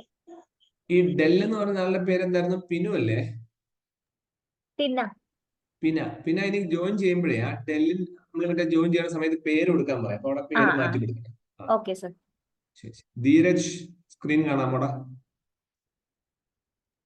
കാണാം സർ. ഒന്ന് വായിക്കാമോ? ആദ്യം എഴുതിയേക്കണ എന്താ? Prashanta Chandra Mahalanobis. Sorry, no problem. Okay, so very good point. Prashant Chandra Mahalanobis. ഈ നമ്മുടെ ഇന്ത്യയെ സംബന്ധിച്ച് നിങ്ങൾ കുറച്ച് കാര്യങ്ങൾ മനസ്സിലാക്കാനുണ്ട്. ഓക്കെ, സോ ഇന്ത്യ എന്നുള്ള രാജ്യം നമ്മൾ നോക്കുവാണെങ്കിൽ ഇന്ത്യ സാമ്പത്തികമായിട്ട് പതുക്കെ ഉയർന്നു വരുന്ന രാജ്യം. അപ്പോ ഇന്ത്യ എന്നുള്ള രാജ്യത്ത് ഞാൻ ഇവിടെ എഴുതാം, സ്വാതന്ത്ര്യം കിട്ടുന്നത് 1947. അതിൽ നിന്ന് ഇങ്ങനെ വളർന്ന് 1991 വരെ കുറെ എക്കണോമിക് പരിഷ്കാരങ്ങൾ ഇന്ത്യയിൽ ഉണ്ടായിരുന്നു, സാമ്പത്തിക പരിഷ്കാരങ്ങൾ ഉണ്ടായിരുന്നു. പിന്നെ 1991 ശേഷം 2024 വരെ കുറെ പരിഷ്കാരങ്ങൾ. ശരിക്കും നമ്മൾ പഠിക്കാൻ എളുപ്പത്തിന് വേണ്ടി ഈ സ്വാതന്ത്ര്യം കിട്ടിയ 91 വരെയുള്ള ഈ ഒരു പീരീഡിനെ നമ്മൾ സോഷ്യലിസ്റ്റിക് പീരീഡ് എന്ന് പറയും. അതിനുശേഷം ഇതുവരെയുള്ള പീരീഡിനെ നമ്മൾ ക്യാപിറ്റലിസ്റ്റിക് പീരീഡ് എന്ന് പറയും. അതായത് ഈ നെഹ്റു എന്ന് പറയുന്ന ആള് ഇന്ത്യയിലെ ലോകം കണ്ട ഏറ്റവും വലിയ സോഷ്യലിസ്റ്റ് ആണ്. അപ്പൊ ഈ നെഹ്റു പ്രധാനമന്ത്രി ആയിട്ട് ഫിനാൻസ് മിനിസ്ട്രി ആയിട്ട് ഈ മഹൽനോബിസിനെ കൂടെ വെച്ചു. അങ്ങനെ നെഹ്റുവും മഹൽനോബിസും കൂടെ ചേർന്നാണ് ഈ 1947 തൊട്ട് ഇങ്ങോട്ട് ഇന്ത്യക്ക് വേണ്ട സോഷ്യലിസ്റ്റിക് ആശയങ്ങൾ ഉൾക്കൊള്ളിച്ചുള്ള ഫിനാൻഷ്യൽ ഡെവലപ്മെന്റ് ചെയ്തേക്കുന്നത്. എന്നാൽ 91 ശേഷം ഞാൻ പറഞ്ഞല്ലോ, സോഷ്യലിസം ഒക്കെ നമ്മൾ എടുത്ത് കളഞ്ഞിട്ട് ക്യാപിറ്റലിസം, ബൂർഷോകളുടെ പുറകെ പോയി എന്ന് പറയും. അതിന്റെ പിന്നിൽ പ്രവർത്തിച്ചത് നരസിംഹറാവു എന്ന പ്രധാനമന്ത്രിയും അന്ന് മൻമോഹൻ സിംഗ് എന്നുള്ള ഫിനാൻസ് മിനിസ്റ്ററുമായിരുന്നു. അപ്പൊ നമുക്ക് പഠിക്കാൻ എളുപ്പത്തിൽ നമുക്ക് പറയാം, 91 മുമ്പുള്ള കാലഘട്ടത്തിന് നെഹ്റു മഹൽനോബിസ് ടൈം പീരീഡ് അല്ലെങ്കിൽ നെഹ്റു മഹൽനോബിസ് എറ എന്നും, after 91 we can call the period as Rao Manmohan ഇറ എന്ന് വിളിക്കാം. അപ്പൊ എന്ന് കരുതി 1991 വരെ ഒന്നും മഹൽനോബിസ് ജീവിച്ചിരുന്നിട്ടില്ല. അയാൾ എനിക്ക് തോന്നുന്നു 1955 60 മരിച്ചു കഴിഞ്ഞു. നെഹ്റു 62 മരിച്ചു. പക്ഷെ അവര് കൊണ്ടുവന്ന ആശയങ്ങൾ പിന്നെ അങ്ങോട്ട് ഇന്ത്യ ഫോളോ ചെയ്യുന്നിടത്താണ് നമ്മൾ അവരെ അത്രയും പീരീഡ് എന്ന് വിളിക്കുന്നത്, എറ എന്ന് വിളിക്കാനുള്ള കാരണം. അപ്പൊ അത് ഓർത്ത് വെച്ചുള്ള. ഓക്കെ, ഉദാഹരണം പറഞ്ഞു കഴിഞ്ഞാൽ ഇന്ത്യയിലെ 5 ഇയർ പ്ലാനുകൾ, ഓക്കെ, സോ ഇന്ത്യയിലെ 5 ഇയർ പ്ലാനുകളൊക്കെ പ്ലാൻ ചെയ്തത് അല്ലെങ്കിൽ അത് നടപ്പിലാക്കിയത് മഹൽനോബിസ് ആണ്. ഈ മഹൽനോബിസിന്റെ ആ മഹൽനോബിസ് പ്ലാനിനെ നമ്മൾ സെക്കൻഡ് 5 ഇയർ പ്ലാൻ എന്ന് വിളിക്കാറുണ്ട്. That is in 1956 to 61. ഈ ഒരു കാലഘട്ടത്തില് മഹൽനോബിസ് ആണ് ശരിക്കും അഗ്രികൾച്ചർ ഏരിയയിലും ഒക്കെ ബിസിനസ് ഉണ്ടാക്കണം എന്ന് പറഞ്ഞ് രാജ്യത്തിന് മുമ്പോട്ട് നയിക്കാനുള്ള പ്ലാൻ ഉണ്ടാക്കിയത്. അതുകൊണ്ട് നമ്മൾ ആ പീരീഡിനെ മഹൽനോബിസ് പ്ലാൻ എന്നും പറയാറുണ്ട്, അല്ലെങ്കിൽ സെക്കൻഡ് ഫിനാൻഷ്യൽ ഇയർ എന്നും പറയാറുണ്ട്. That is 1956 to 61. അപ്പൊ ഇത്രയും ഒരു ജനറൽ ഐഡിയ നമുക്ക് കിട്ടിയിട്ടുണ്ടാവും. So now I will clearly says that India is leaning അല്ലെങ്കിൽ changing towards the capitalism and we all know that now India is a capitalistic country for a particular reason. അതുകൊണ്ട് തന്നെയാണ് ഇന്ത്യയിലെ എല്ലാ സംസ്ഥാനങ്ങളിലും ഒരു capitalistic അല്ലെങ്കിൽ വലതുപക്ഷ ആൾക്കാരെ ഇലക്ഷൻ ഒക്കെ ജയിക്കണം. Recent election also point out that ഇടതുപക്ഷങ്ങൾ കുറഞ്ഞു വരും. അത് ഇനി അങ്ങോട്ട് കുറഞ്ഞു വരും. Why? Because ideologically your country from the base level it is changing towards the capitalism. വളരെ ഇൻട്രസ്റ്റിംഗ് ആണ്. നിങ്ങൾ തൃശ്ശൂർ റൗണ്ടിലൂടെയൊക്കെ രാത്രിയിൽ നടക്കുമ്പോൾ റോഡിന്റെ സൈഡുകളിൽ അടച്ച് മീൻസ് ക്ലോസ്ഡ് ആയിട്ടുള്ള ഷോപ്പുകൾ കാണാം, കടകൾ കാണാം. ആ ക്ലോസ് ആയിട്ട് കിടക്കുന്ന ഷോപ്പിന്റെ എല്ലാം ഫ്രണ്ടില് ഓരോരുത്തർ കിടന്നുറങ്ങുന്നത് നിങ്ങൾക്ക് കാണാം. You can see those people were sleeping in the mid night. സ്ട്രീറ്റിലെ പട്ടികൾ കിടന്നുറങ്ങുന്ന പോലെ ആൾക്കാർ കിടന്നുറങ്ങും. സോ ആ കിടന്നുറങ്ങുന്നവർക്ക് വീടുണ്ടാക്കി കൊടുക്കുന്നിടത്താണ് സോഷ്യലിസം എന്നൊരു കൺസെപ്റ്റിന്റെ വാല്യൂ വരുന്നത്. Because we have to reduce the gap between the have and the have nots. അതാണ് റിയൽ സോഷ്യലിസം കൊണ്ട് ഉദ്ദേശിക്കുന്നത്. So there should be a reduction in the gap. ഉള്ളവരും ഇല്ലാത്തവരും തമ്മിൽ ഒരു റിഡക്ഷൻ വേണം. അപ്പൊ ഈ ക്യാപിറ്റലിസത്തിൽ എന്തില്ല, അങ്ങനെ റിഡക്ഷൻ ഒന്നുമില്ല. ക്യാപിറ്റലിസം ആ ഗ്യാപ്പ് കൂട്ടിക്കൊണ്ടിരിക്കും. അപ്പൊ എനിക്ക് ഭയങ്കര ഇൻട്രസ്റ്റിംഗ് ആയിട്ട് തോന്നിയ കാര്യം, ഈ റോഡിന്റെ സൈഡിൽ കിടക്കുന്ന ആൾക്കാര് രാത്രി, ഞാൻ നടക്കുമ്പോഴൊക്കെ ഞാൻ ശ്രദ്ധിക്കുന്നതാണ്, രാത്രി കിടന്നുറങ്ങുമ്പോ അവരവരുടെ ഫോൺ എടുത്ത് കയ്യിൽ പിടിച്ച് അതിൽ യൂട്യൂബ് വീഡിയോ കണ്ട് ചിരിച്ചുകൊണ്ട് സന്തോഷമായിട്ടാണ് കിടന്നുറങ്ങുന്നത്. എവിടെ കിടന്നുറങ്ങുന്നത്? പൂട്ടിയ കടകളുടെ വരാന്തയിൽ റോഡിൽ കിടന്ന് ഫുട്പാത്തിൽ കിടന്ന് അവർ ഉറങ്ങും. ബട്ട് ദ ഇൻട്രസ്റ്റിംഗ് ഫാക്ട്, ഫുട്പാത്തിൽ കിടന്നുറങ്ങുന്ന അവർ ഹാപ്പി ആണോ? Yes. How they are happy? Because they have a mobile phone and internet which is provided by Jio, which is a capitalistic businessman. അപ്പൊ ജിയോ പ്രൊവൈഡ് ചെയ്യുന്ന 300 രൂപയുടെ എല്ലാ ദിവസവും 2 GB വെച്ച് കിട്ടുന്ന ഒരു പ്ലാൻ ഉപയോഗിച്ച് ഫുട്പാത്തിൽ ഹാപ്പി ആയിട്ട് കിടന്നുറങ്ങുന്നിടത്താണ് ഒരു സോഷ്യലിസത്തിന്റെ ക്ലാഷ് വിത്ത് ക്യാപിറ്റലിസത്തിന്റെ ക്ലാഷ്. അപ്പം നെഹ്റു അല്ലെങ്കിൽ മഹൽനോബിസിന്റെ കൺസെപ്റ്റ് എന്തായിരുന്നു? അവർക്കെല്ലാം വീട് വെച്ച് കൊടുക്കാൻ. ഓക്കെ, അപ്പൊ ഞാൻ അവർക്ക് ഈ തൃശ്ശൂർ കിടക്കുന്ന എക്സാമ്പിൾ പറഞ്ഞു കഴിഞ്ഞാൽ ഞാൻ 1-2 പേരോട് ഇൻട്രോവേറ്റ് സംസാരിച്ചിട്ടുണ്ട്. സോ അവർക്കെല്ലാം വീടുള്ളതാണ്. അല്ലാതെ അവർക്കൊന്നും വീടില്ലാതെ പട്ടിണി ഭാവങ്ങളൊന്നും അല്ല. കിടക്കുന്ന ചേട്ടന്മാർക്കെല്ലാം അവരവരുടെ വീടുകളിൽ പോകാൻ പറ്റാത്തതുകൊണ്ടാണ്. അപ്പൊ നിങ്ങൾ ചോദിക്കുക എന്തുകൊണ്ട് പോകാൻ പറ്റുന്നില്ല, സ്വന്തം വീട്ടിൽ പോകാൻ പറ്റാത്തത്? അതെന്തുകൊണ്ടാന്ന് വെച്ചാൽ ഇവരുടെ കയ്യിലിരിക്കൊണ്ടാണ്, ഇവരെ സ്വന്തം വീട്ടിൽ കയറ്റാത്തതാണ്. അപ്പൊ അവിടെ അടിയും പിടിയും മറ്റു പരിപാടികളും ആയതുകൊണ്ട് അവർ വീട്ടിൽ നിന്ന് ഇറക്കി വിട്ടതാണ്. അപ്പൊ ഇറക്കി വിട്ടവർ വേറെ വഴിയില്ലാത്തതുകൊണ്ട് ഇവിടെ കിടക്കുന്നതാണ്. അതുകൊണ്ട് മാത്രമല്ല ഇവര് ചെറിയ ജോലിയൊക്കെ ചെയ്ത് ഇന്റർനെറ്റ് റീചാർജ് ചെയ്യാനുള്ള പൈസ കണ്ടെത്തുന്നതുകൊണ്ട് അവർ ഹാപ്പി ആയിട്ടിരിക്കും. So that's concept. ഇതാണ് നെഹ്റു മഹൽനോബിസിന്റെ ഒരു പീരീഡ് എന്ന് പറയാം. So now we are following the Rao Manmohan period. അപ്പൊ ഇവിടെ പത്രത്തിൽ ജൂൺ 29 സ്റ്റാറ്റിസ്റ്റിക്സ് ഡേ ആയിട്ട് ആഘോഷിക്കുന്നത്. ഓക്കെ, അതുകൊണ്ട് അതെന്തുകൊണ്ടാന്ന് വെച്ച് കഴിഞ്ഞാൽ ഇയാളെ നെഹ്റു മഹൽനോബിസിലെ ഈ മഹൽനോബിസ് അല്ലെങ്കിൽ പ്രശാന്ത് ചന്ദ്ര PC മഹൽനോബിസിനെ പ്ലാൻ മാൻ ഓഫ് ഇന്ത്യ എന്ന് വിളിക്കാം. അപ്പൊ പ്ലാൻ മാൻ എന്ന് വിളിച്ചതിന് കാരണം നിങ്ങൾക്ക് മനസ്സിലായിട്ടുണ്ടാവും, 5 year പ്ലാൻ. ഓക്കെ, അപ്പൊ 5 year പ്ലാൻ ഇംപ്ലിമെന്റ് ചെയ്ത അയാളുടെ ഒരു ദിവസം ആ 29-ാം തീയതിനെ നമ്മൾ എന്തായി സ്റ്റാറ്റിസ്റ്റിക്സ് ഡേ ആയിട്ട് ആഘോഷിക്കുന്നു എന്നുള്ളതാണ് ഇതിലെ ഉദ്ദേശം. ഓക്കെ, സോ 29th June എന്ന് പറയുന്നത് it's a birth anniversary of Prashant Chandra Mahalanobis. അപ്പൊ സ്വാഭാവികമായിട്ടും ഒരു സ്റ്റാറ്റിസ്റ്റിക്സ് ഡേ ആയിട്ട് അതിനെ ആഘോഷിക്കുന്നതിന് കുഴപ്പമുണ്ടോ? ഇല്ല. ഓക്കെ, മാത്രമല്ല ഇതിനെ ബേസ് ചെയ്തിട്ട് അവാർഡ് കൊടുക്കുന്നുണ്ട്. അവാർഡ് ആൾക്കാർ കിട്ടുന്നു. അപ്പൊ 1893 1972 വരെയാണ് അദ്ദേഹത്തിന്റെ കാലം ഉണ്ടായിരുന്നത്. ഈ consider as the father of modern statistics in India. ഇയാൾ തന്നെയാണ് ഇന്ത്യൻ സ്റ്റാറ്റിസ്റ്റിക്കൽ ഇൻസ്റ്റിറ്റ്യൂട്ട് തുടങ്ങുന്നതും അതുപോലെ തന്നെ ഇന്ത്യയിൽ 5 year പ്ലാനുകളിൽ പ്ലാനിംഗ് കമ്മീഷൻ എന്ന സ്ഥാനമാണ്. ഓക്കെ, അപ്പൊ ഇങ്ങനെ കുറച്ച് അപ്പൊ ഇയാളുടെ കുറച്ച് കോൺട്രിബ്യൂഷൻസ് കൂടെ ഉണ്ട്. നമുക്ക് ഈ മഹൽനോബിസിന്റെ കുറച്ച് കോൺട്രിബ്യൂഷൻസ് ലിസ്റ്റ് ഔട്ട് ചെയ്തിട്ടുണ്ട്. ഇപ്പൊ ഇന്ത്യൻ സ്റ്റാറ്റിസ്റ്റിക്കൽ ഞാൻ പറഞ്ഞു. അപ്പൊ ഇത് ജസ്റ്റ് ഒന്ന് നിങ്ങൾ വായിച്ചു നോക്കുക. അദ്ദേഹത്തിന് ഒരു ജേർണൽ, ഒരു മാഗസിൻ അയാൾ ഇറക്കിയിട്ടുണ്ട്. ഒരു ഇൻസ്റ്റിറ്റ്യൂട്ട് അയാൾ തുടങ്ങിയിട്ടുണ്ട്. ഓക്കെ, അയാളാണ് നാഷണൽ സാമ്പിൾ സർവേ NSS എന്ന സ്ഥാപനം തുടങ്ങുന്നത്. അങ്ങനെ കുറച്ച് കാര്യങ്ങളുണ്ട്. അത് ജസ്റ്റ് ഫാക്റ്റ് ആണ്, വായിച്ചു. അപ്പൊ ഇത്രയാണ് പ്രശാന്ത് ചന്ദ്ര മഹൽനോബിസ് എന്ന വ്യക്തിയെ കുറിച്ച് അറിയാനുള്ളത്.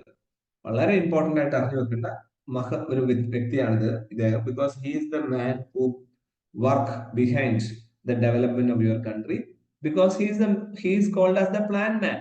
അത്രേ ഉള്ളൂ, വേറെ ഒന്നും അതിൽ എക്സ്പ്ലെയിൻ ചെയ്യേണ്ട ആവശ്യമില്ല. 12 2017 വരെ നോക്കിയാൽ 12 5-year പ്ലാനുകൾ ഇന്ത്യയിൽ നടപ്പിലാക്കിയിട്ടുണ്ട്. അപ്പൊ പ്ലാൻ മാൻ എന്ന് പറയുമ്പോൾ അയാളുടെ ബുദ്ധി നിങ്ങൾക്ക് മനസ്സിലാവും. Next important note which we have to understand is about the Gulabi Meenakari and Varanasi wooden lacquer. വേറെ ഒന്നുമില്ല, നമ്മുടെ ഇന്ത്യയിൽ തന്നെ ഉണ്ടാക്കുന്ന ചില കമ്മലുകൾ, ചില വളകൾ, കുപ്പിവളകൾ, ചില തടി കൊണ്ട് കളിക്കാൻ പറ്റുന്ന വണ്ടികൾ, പിള്ളേർ കളിക്കുന്ന കൊണ്ട് വണ്ടികൾ, ടോയ്സ് ഒക്കെ.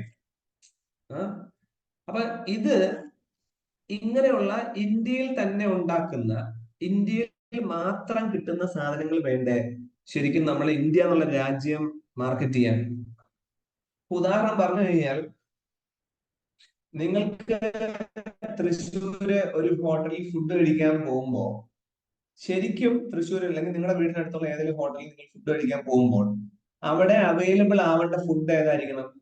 കേരളത്തിലെ തനത് ഫുഡായിരിക്കും.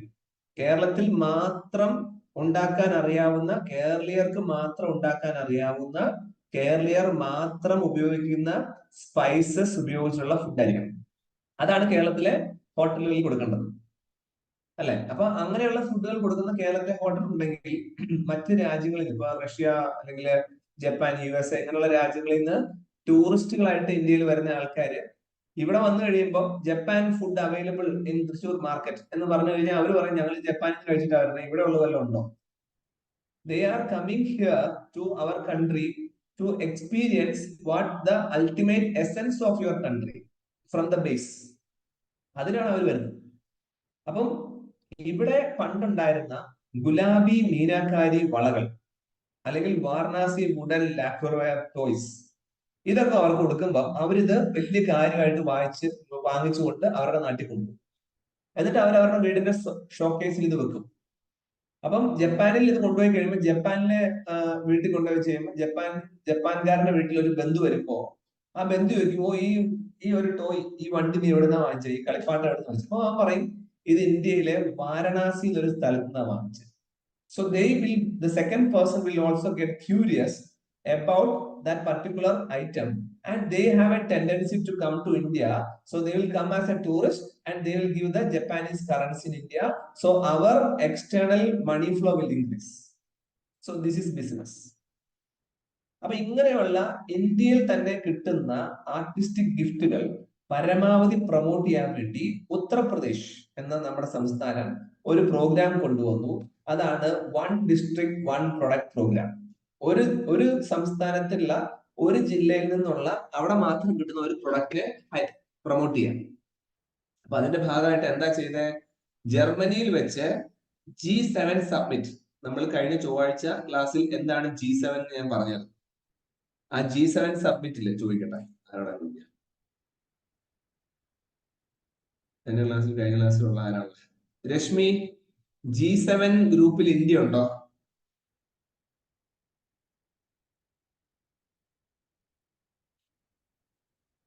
രശ്മി, G7 ഗ്രൂപ്പിൽ ഇന്ത്യ ഉണ്ടോ? രശ്മി പോയാ? G7 ഗ്രൂപ്പില് ഇന്ത്യ മെമ്പറാണ്. G7 ഇല്ല സർ, G20യിലാണ്. ഞാനൊന്നുകൂടെ കടന്നു കയറി ചോദിക്കുവാണ്, G7ലുള്ള ഏതൊക്കെ രാജ്യങ്ങളാണെന്ന് പറയാൻ പറ്റും? അയ്യോ, കാനഡ, ഫ്രാൻസ്, G7, കാനഡ ഇല്ല. UK, കുഴപ്പമില്ല. UK, Japan, US, UK, Japan, US, Germany. ഒന്നുകൂടെ നോക്കോ ഉണ്ടോ?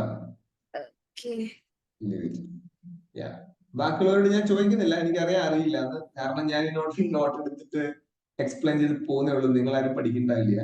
So I know that. So my suggestion to all of you. So I am not giving. Yes, who is that? Dheeraj, you can say. Sir, Italy ഉണ്ടെന്ന് അറിയായിരുന്നു. Okay. That's good. Yeah, leave it. So my humble So I am not giving any of you any advice. I will never advise anyone. So my humble suggestion. ഇപ്പം രണ്ട് വാക്കിന്റെ അർത്ഥം നോക്കുക. Advice എന്നുള്ള വാക്കിന്റെ അർത്ഥവും സജഷൻ എന്നുള്ള വാക്കിന്റെ അർത്ഥവും രണ്ടാണ്. So I M giving you only suggestion. Suggestion ഇത്രയേ ഉള്ളൂ.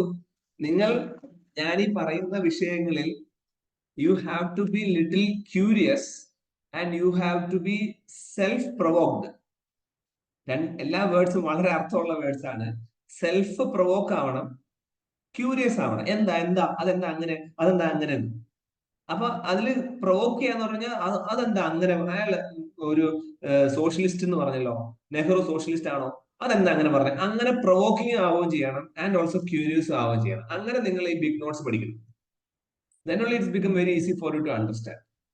Otherwise, what I am telling you, you are just understanding what it is, and you will just listen to me for 1 hour, and we will left the class. You will go to some other business, and the next Tuesday and Thursday we will again discuss. അങ്ങനെ ഇത് പോകും.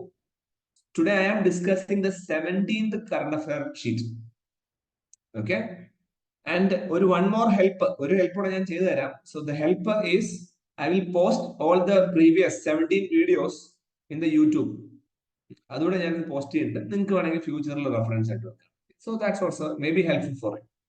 Those who are missing the classes due to technical, മഴ, കാറ്റ്, വെയില് ഇങ്ങനെ വരാം, അല്ലെങ്കിൽ പനി, തലവേദന, തലകറക്കം, ബോധം കിട്ടി വീഴ. So you people can reuse that. അതിനെ വെച്ച് ചെയ്യാം.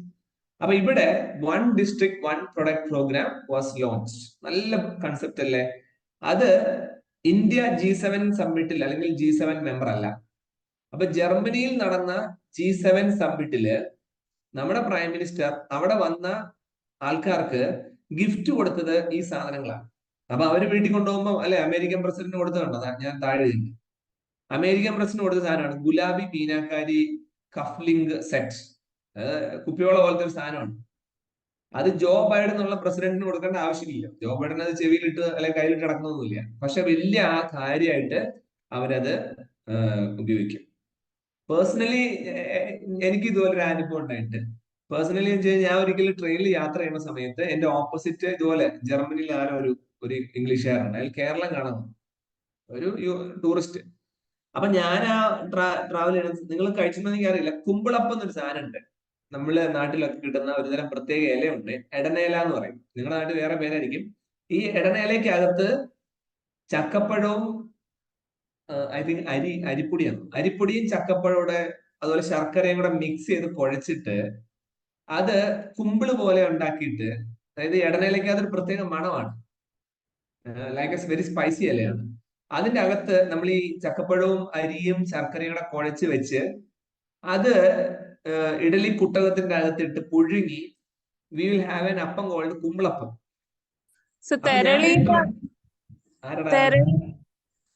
തെരളി ഇതിനല്ലേ പറയാ? അതിന് അങ്ങനെ തെരളിയിലെന്നും പറയും. ഇലയുടെ പേരാണോ പറഞ്ഞത്? അതിന് അല്ല, ഇല വയനേല. ഞങ്ങൾ ഇടനേലെന്ന് പറയും. നിങ്ങളുടെ നാട്ടിൽ പാലക്കാടല്ലേ? പാലക്കാടല്ല, എന്റെ ഫ്രണ്ട്സ് കൊല്ലം, തിരുവനന്തപുരം ആ ഭാഗത്തുണ്ടായപ്പോ ഹോസ്റ്റലിലാകുമ്പോ കൊണ്ടുതരായിരുന്നു. നിന്റെ നാട്ടിൽ ഈ ഇങ്ങനത്തെ അപ്പം ഉണ്ടാക്കാറില്ല? ഞങ്ങള് മറ്റേ അട ഉണ്ടാക്കാറ്, മറ്റേ വാഴയില വെച്ചിട്ട്. അപ്പൊ എനിവേ ഇൻ അവർ സ്ഥലത്ത് ഇതിനെ ഞങ്ങളുടെ ലോക്കൽ ഭാഷയിൽ പറഞ്ഞ ഇതിനെ വിളിക്കുന്ന പേര് പൂച്ച എന്നാണ്. പൂച്ചപ്പം എന്നാ പറയാ. അത് ഞാൻ പിന്നെ എന്റെ ഒരു മാന്യത കൊണ്ട് നിങ്ങളുടെ ക്ലാസ്സിൽ പറഞ്ഞിരുന്നു. സോ പൂച്ചപ്പ എന്ന് പറഞ്ഞ് ഞങ്ങൾ വിളിക്കും, അല്ലെങ്കിൽ ഈ കുമ്പിളപ്പം എന്ന് വിളിക്കും. So it is made in ഇടനേൽ. നല്ല രസമാണ്, സ്പൈസിയാണ്. സ്പൈസി മീൻസ് മണമുണ്ട്, പക്ഷെ മധുരമുള്ള സാധനം. അപ്പൊ ഈ അപ്പം ഞാൻ ഇങ്ങനെ ഒരു ട്രെയിനിൽ ഇങ്ങനെ എന്റെ വീട്ടിൽ നിന്ന് തൊട്ടപ്പോ കഴിച്ചുകൊണ്ടിരിക്കുകയാണ്. അപ്പൊ എന്റെ നേരെ ഓപ്പോസിറ്റ് ജർമ്മനിക്കാരിരിക്കുന്ന സമയത്ത് എനിക്ക് വെറുതെ തോന്നി ഇവൻ ഒരെണ്ണം കൊടുത്തേക്കാം. അപ്പൊ ഞാൻ എന്റെ ബാഗിൽ നിന്ന് ഒരെണ്ണം എടുത്ത് ഞാൻ ഇവന്റെ നീട്ടിയപ്പോ വളരെ റെസ്പെക്ട്ഫുൾ ആയിട്ട് 2 കൈയും നീട്ടി അവനത് വാങ്ങിച്ചു. അപ്പൊ the point is very simple. അവരിവിടെ വരേണ്ടത് ഈ പറഞ്ഞതുപോലെ അവരുടെ നൂഡിൽസ് കഴിക്കാനോ അല്ലെങ്കിൽ അവർക്ക് അവിടെ അവൈലബിൾ ആയിട്ടുള്ള ഹോട്ട് ഡോഗ് കഴിക്കാനോ ബർഗർ കഴിക്കാനോ അല്ല. അവരിവിടെ വരുന്നത് ഞാൻ ഈ പറഞ്ഞതുപോലുള്ള ഇവിടെ അവൈലബിൾ ആയ എന്ത് ഐറ്റംസ് ഉണ്ട് എന്ന് തേടിയവർ. So we have to provide them those items. Those items will only get the market in those countries. അപ്പൊ ഇവിടെ പോയിന്റ് ഇത്രയേ ഉള്ളൂ. ഗുലാബി മീനാക്കാരി വളകൾ ജോ ബൈഡന്റെ കയ്യിൽ കൊടുത്തപ്പോ ജോ ബൈഡൻ അത് പിടിച്ചുകൊണ്ട് നിൽക്കുന്ന ഫോട്ടോ US പത്രത്തിൽ വരും. അപ്പോ ഗുലാബ് മീനാക്കാരി എന്താണെന്ന് അന്വേഷിക്കാൻ വേണ്ടി ആൾക്കാർ വരില്ലേ? So what is Gulab Meenakari? It is a very beautiful art form. നിങ്ങൾ എന്റെ ക്ലാസ്സിന് ശേഷം ഇതിന്റെ പടം ഒന്ന് യൂട്യൂബ് അടിച്ച് നോക്കാം കേട്ടോ. ഗൂഗിൾ അടിച്ച് നോക്കി അതിന്റെ പടം കാണാൻ പറ്റും. Very beautiful. അപ്പൊ this art was brought to the city of Varanasi by the Persians. ഈ പേർഷ്യൻസ് ഇനാമിലിസ്റ്റ് എന്ന് പറയാം. അതായത് ഈ വളകൾ ഉണ്ടാക്കി ഉരുക്കി അടിച്ചുണ്ടാക്കുന്ന വളകളാണ്. വളകൾ ഉണ്ടാക്കുന്ന ഒരു പ്രത്യേക കഴിവാണ്. അപ്പൊ മുഗൾ കാലഘട്ടത്തിൽ ഇന്ത്യയിലേക്ക് വന്നിട്ടുള്ള ഒരു പ്രത്യേക ടൈപ്പ് കളറൊക്കെ ഇട്ടിട്ടുള്ള അല്ലെങ്കിൽ കുപ്പിവള പോലത്തെ സാധനമാണ് ഗുലാബി മീന. അത് കൊടുത്തു എന്നുള്ളതാണ്. അപ്പൊ വൺ ഡിസ്ട്രിക്ട് വൺ പ്രൊഡക്റ്റ് എന്ന പ്രോഗ്രാം ലോഞ്ച് ചെയ്യുന്നു ഉത്തർപ്രദേശില്. So that is by the prime minister of this country. And what is happen in Germany at that time? G7 summit was going on. So India is not a member of G7. India അല്ലെങ്കിൽ prime minister of ഇന്ത്യനെ ആ പരിപാടിക്ക് invite ചെയ്തതാണ്. അപ്പൊ ഇതില് ഞാൻ ഈ പറഞ്ഞ മീനാക്കാരി എന്ന് പറഞ്ഞ ഈ ഒരു ടൈപ്പ് ഓഫ് ജുവലറിക്ക് GI ടാഗ് 2015 കിട്ടുന്നു. അപ്പൊ ഒരു ചോദ്യമുണ്ട്, എന്താണ് GI ടാഗ്? ജോഗ്രഫിക്കലി ഇൻഡിക്കേഷൻ അല്ലെങ്കിൽ ജോഗ്രഫിക്കൽ ഇൻഡിക്കേഷൻ ടാഗ് എന്നാ പറയുന്നത്. ഓക്കെ, അപ്പൊ അത് ജസ്റ്റ് ഒന്ന് പറയാം. ജോഗ്രഫിക്കൽ ഇൻഡിക്കേഷൻ ടാഗ് എന്താണ്? അപ്പൊ GI ടാഗ് എന്ന് നമുക്ക് പറയുമ്പോൾ ഇവിടെ എഴുതാണ്. ഓക്കെ, ജോഗ്രഫിക്കൽ ഇൻഡിക്കേഷൻ ടാഗ് എന്ന് പറഞ്ഞാൽ വേറെ ഒന്നുമില്ല, കുറെ സാധനങ്ങൾക്ക് ഇന്ത്യയില് ജോഗ്രഫിക്കൽ ഇൻഡിക്കേഷൻ കിട്ടുന്നുണ്ട്. അപ്പൊ അതെന്താ അങ്ങനെ പറയാന്ന് വെച്ചാൽ ആ സാധനം ഇവിടെ മാത്രമേ കിട്ടൂ. ഉദാഹരണം പറഞ്ഞു, ഇപ്പൊ ഗുക്കി, GUCCI, ഗുക്കി എന്ന് പറഞ്ഞാൽ നിങ്ങൾ എന്തോ കേട്ടിട്ടുണ്ട്. ഗുക്കി മഷ്റൂം എന്നൊരു സാധനമുണ്ട്. ഓക്കെ, ഈ ഗുക്കി മഷ്റൂം നിങ്ങൾക്ക് കഴിക്കണം തോന്നിക്കഴിഞ്ഞാൽ നിങ്ങൾക്ക് ജമ്മു കാശ്മീരിൽ പോകണം. Because that is only available in Jammu Kashmir. അപ്പൊ അതെന്താ? ജോഗ്രഫിക്കലി അത് അവിടെ മാത്രമേ ഉള്ളൂ. ഓക്കെ, അതാണ് അതിന്റെ ഒരു പോയിന്റ്. അപ്പൊ അങ്ങനെയുള്ള കുറെ സാധനങ്ങളുണ്ട്. ഓക്കെ, അപ്പൊ അതൊക്കെ അവിടെ പോയാൽ മാത്രമേ നിങ്ങൾക്ക് കിട്ടുള്ളൂ. അപ്പൊ ഇങ്ങനെയുള്ള സാധനങ്ങൾക്ക് ഈ ഇന്ന സ്ഥലങ്ങൾക്ക് ഇന്ന സാധനം അവൈലബിൾ ആണ് എന്ന് പറയുന്ന അല്ലെങ്കിൽ അതിനൊരു പ്രത്യേക ടാഗ് കൊടുക്കുകയാണ്. അതാണ് GI ടാഗ്. അപ്പൊ ഈ ഗുലാബി മീനാക്കാരിക്ക് 2015 ഈ ടാഗ് കിട്ടിയെന്നുള്ളതാണ് ഒരു ഇമ്പോർട്ടൻറ്റ്. ഇപ്പോ വളരെ കോമൺ ആയിട്ട് നമുക്ക് അറിയാവുന്ന സാധനമാണ് മറ്റേ സാഫ്രോൺ. അതിന് മലയാളത്തിൽ എന്താ പറയാ? കുങ്കുമപ്പൂവ്. ഓക്കെ, എവിടെ കിട്ടുള്ളൂ? ജമ്മു കാശ്മീരിലെ കിട്ടുള്ളൂ. ഓക്കെ, ബ്ലാക്ക് റൈസ് കേട്ടണമെന്നറിയില്ല. ബ്ലാക്ക് റൈസ് എന്നൊരു സാധനമുണ്ട്. ഓക്കെ, മണിപ്പൂരിലെ കിട്ടുള്ളൂ. ഇതിനൊക്കെ ഞാൻ ഈ പറയുന്നതിനൊക്കെ GI ടാഗ് കിട്ടിയിട്ടുണ്ട് കേട്ടോ. സോ ഗുക്കി, സാഫ്രോൺ, ബ്ലാക്ക് റൈസ് മണിപ്പൂരിലെ കിട്ടുള്ളൂ. ഓക്കെ, അതുപോലെ തന്നെ എന്താ പറയാ, രസഗുള നമ്മുടെ ഇവിടെ കിട്ടും. അതല്ല, രസഗുള നല്ല സാധനം കഴിക്കണമെങ്കിൽ അല്ലെങ്കിൽ എവിടെ പോകണം നിങ്ങൾ? ഇത് ഒഡീഷയിലെ കിട്ടുക, അവിടെയാണ് ഇതുള്ളത്. ഓക്കെ, കുറെ ഉണ്ട്. നിങ്ങൾക്ക് സമയം കിട്ടുന്ന പോലെ പിന്നീട് ഗൂഗിൾ അടിച്ച് നോക്കിയാൽ മതി. ഇതിന് താഴെ ഞാൻ കുറച്ച് ലിസ്റ്റ് തന്നിട്ടുണ്ടാവും. ഓക്കെ, അങ്ങനെയുള്ള സാധനങ്ങൾ എവിടെ മാത്രമേ കിട്ടുള്ളൂ? അതാത് സ്ഥലങ്ങളിലേ കിട്ടുള്ളൂ. ആ സ്ഥലങ്ങളിൽ മാത്രമേ ഇത് അവൈലബിൾ ആവും. So that's why we are giving a GI tag. Okay, അപ്പൊ GI ടാഗ് എന്നുള്ള കൺസെപ്റ്റ് എന്താണെന്ന് എല്ലാവർക്കും മനസ്സിലായി. ഒരു ചെറിയ കാര്യം കൂടെ നമുക്ക് ഇതിൽ നോക്കാനുള്ളത്, ഈ GI ടാഗ് എങ്ങനെ എവിടെ വെച്ച് ആരാ കൊടുക്കാന്നുള്ളത്. Okay, 1 minute. ഡൗട്ട് ഉണ്ട്.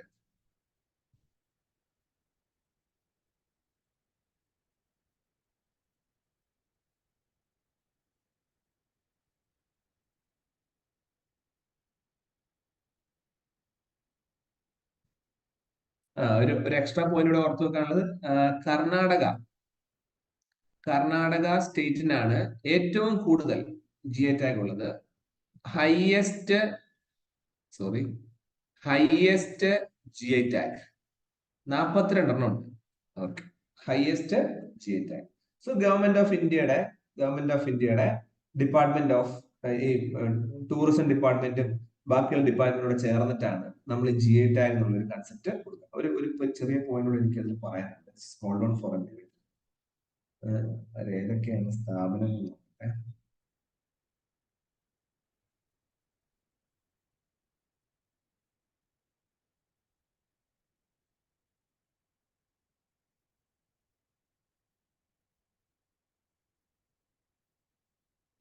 ഒരു ചെറിയ കാര്യം, GI ടാഗ് കൊടുക്കുന്ന കമ്പനി, ഐ മീൻ ഇന്ത്യയിലെ ഡിപ്പാർട്ട്മെന്റ് ഏതാണെന്ന് നോക്കാം.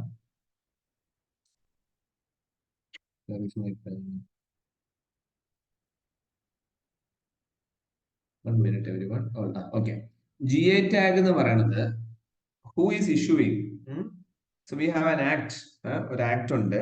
നമ്മൾ കുറച്ച് മുമ്പ് പറഞ്ഞ അതേ സ്ഥാപനം തന്നെയാണ്. Department of industry promotion and internal trade. Department of industry promotion and internal trade and മുമ്പേ പറഞ്ഞ പോലെ ministry of commerce and industry. Okay, അപ്പൊ ഇത്രയാണ് നമുക്ക് ഓർത്തു വെക്കാനുള്ളത്. That is about the GI tag. അപ്പൊ ഇനി ഇതിന് താഴെ പ്രധാനമന്ത്രി 2 സാധനം കൊടുത്തിട്ടുണ്ട്. ഗുലാബി മീനാക്കാരിയും തൊട്ട് താഴെ എന്താ വാരണാസിയുടെ തടി കൊണ്ടുണ്ടാക്കുന്ന ലാക്വർവെയർ ആൻഡ് ടോയ്. സോ അതെന്താണെന്ന് ഗൂഗിൾ അടിച്ച് നോക്കിയാൽ നിങ്ങൾക്ക് അതിന്റെ പടം കാണാം.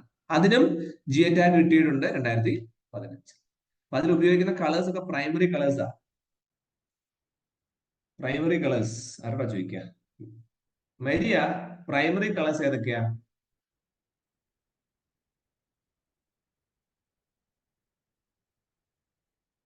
മരിയ ഇവിടെ ഉണ്ടോ?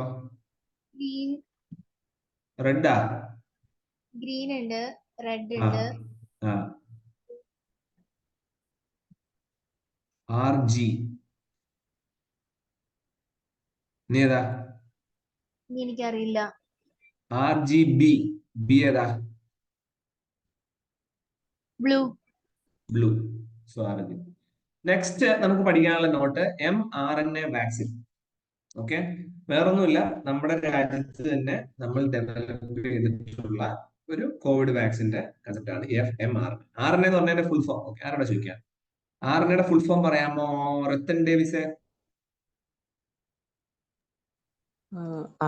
ഫുൾ ഫോം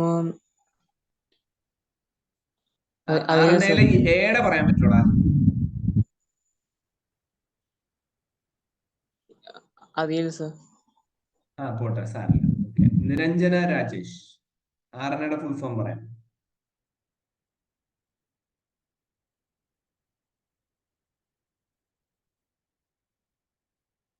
നിരഞ്ജന ഇവിടെ ഇല്ലേ?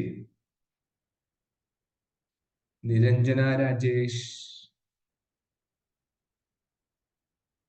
നിരഞ്ജന.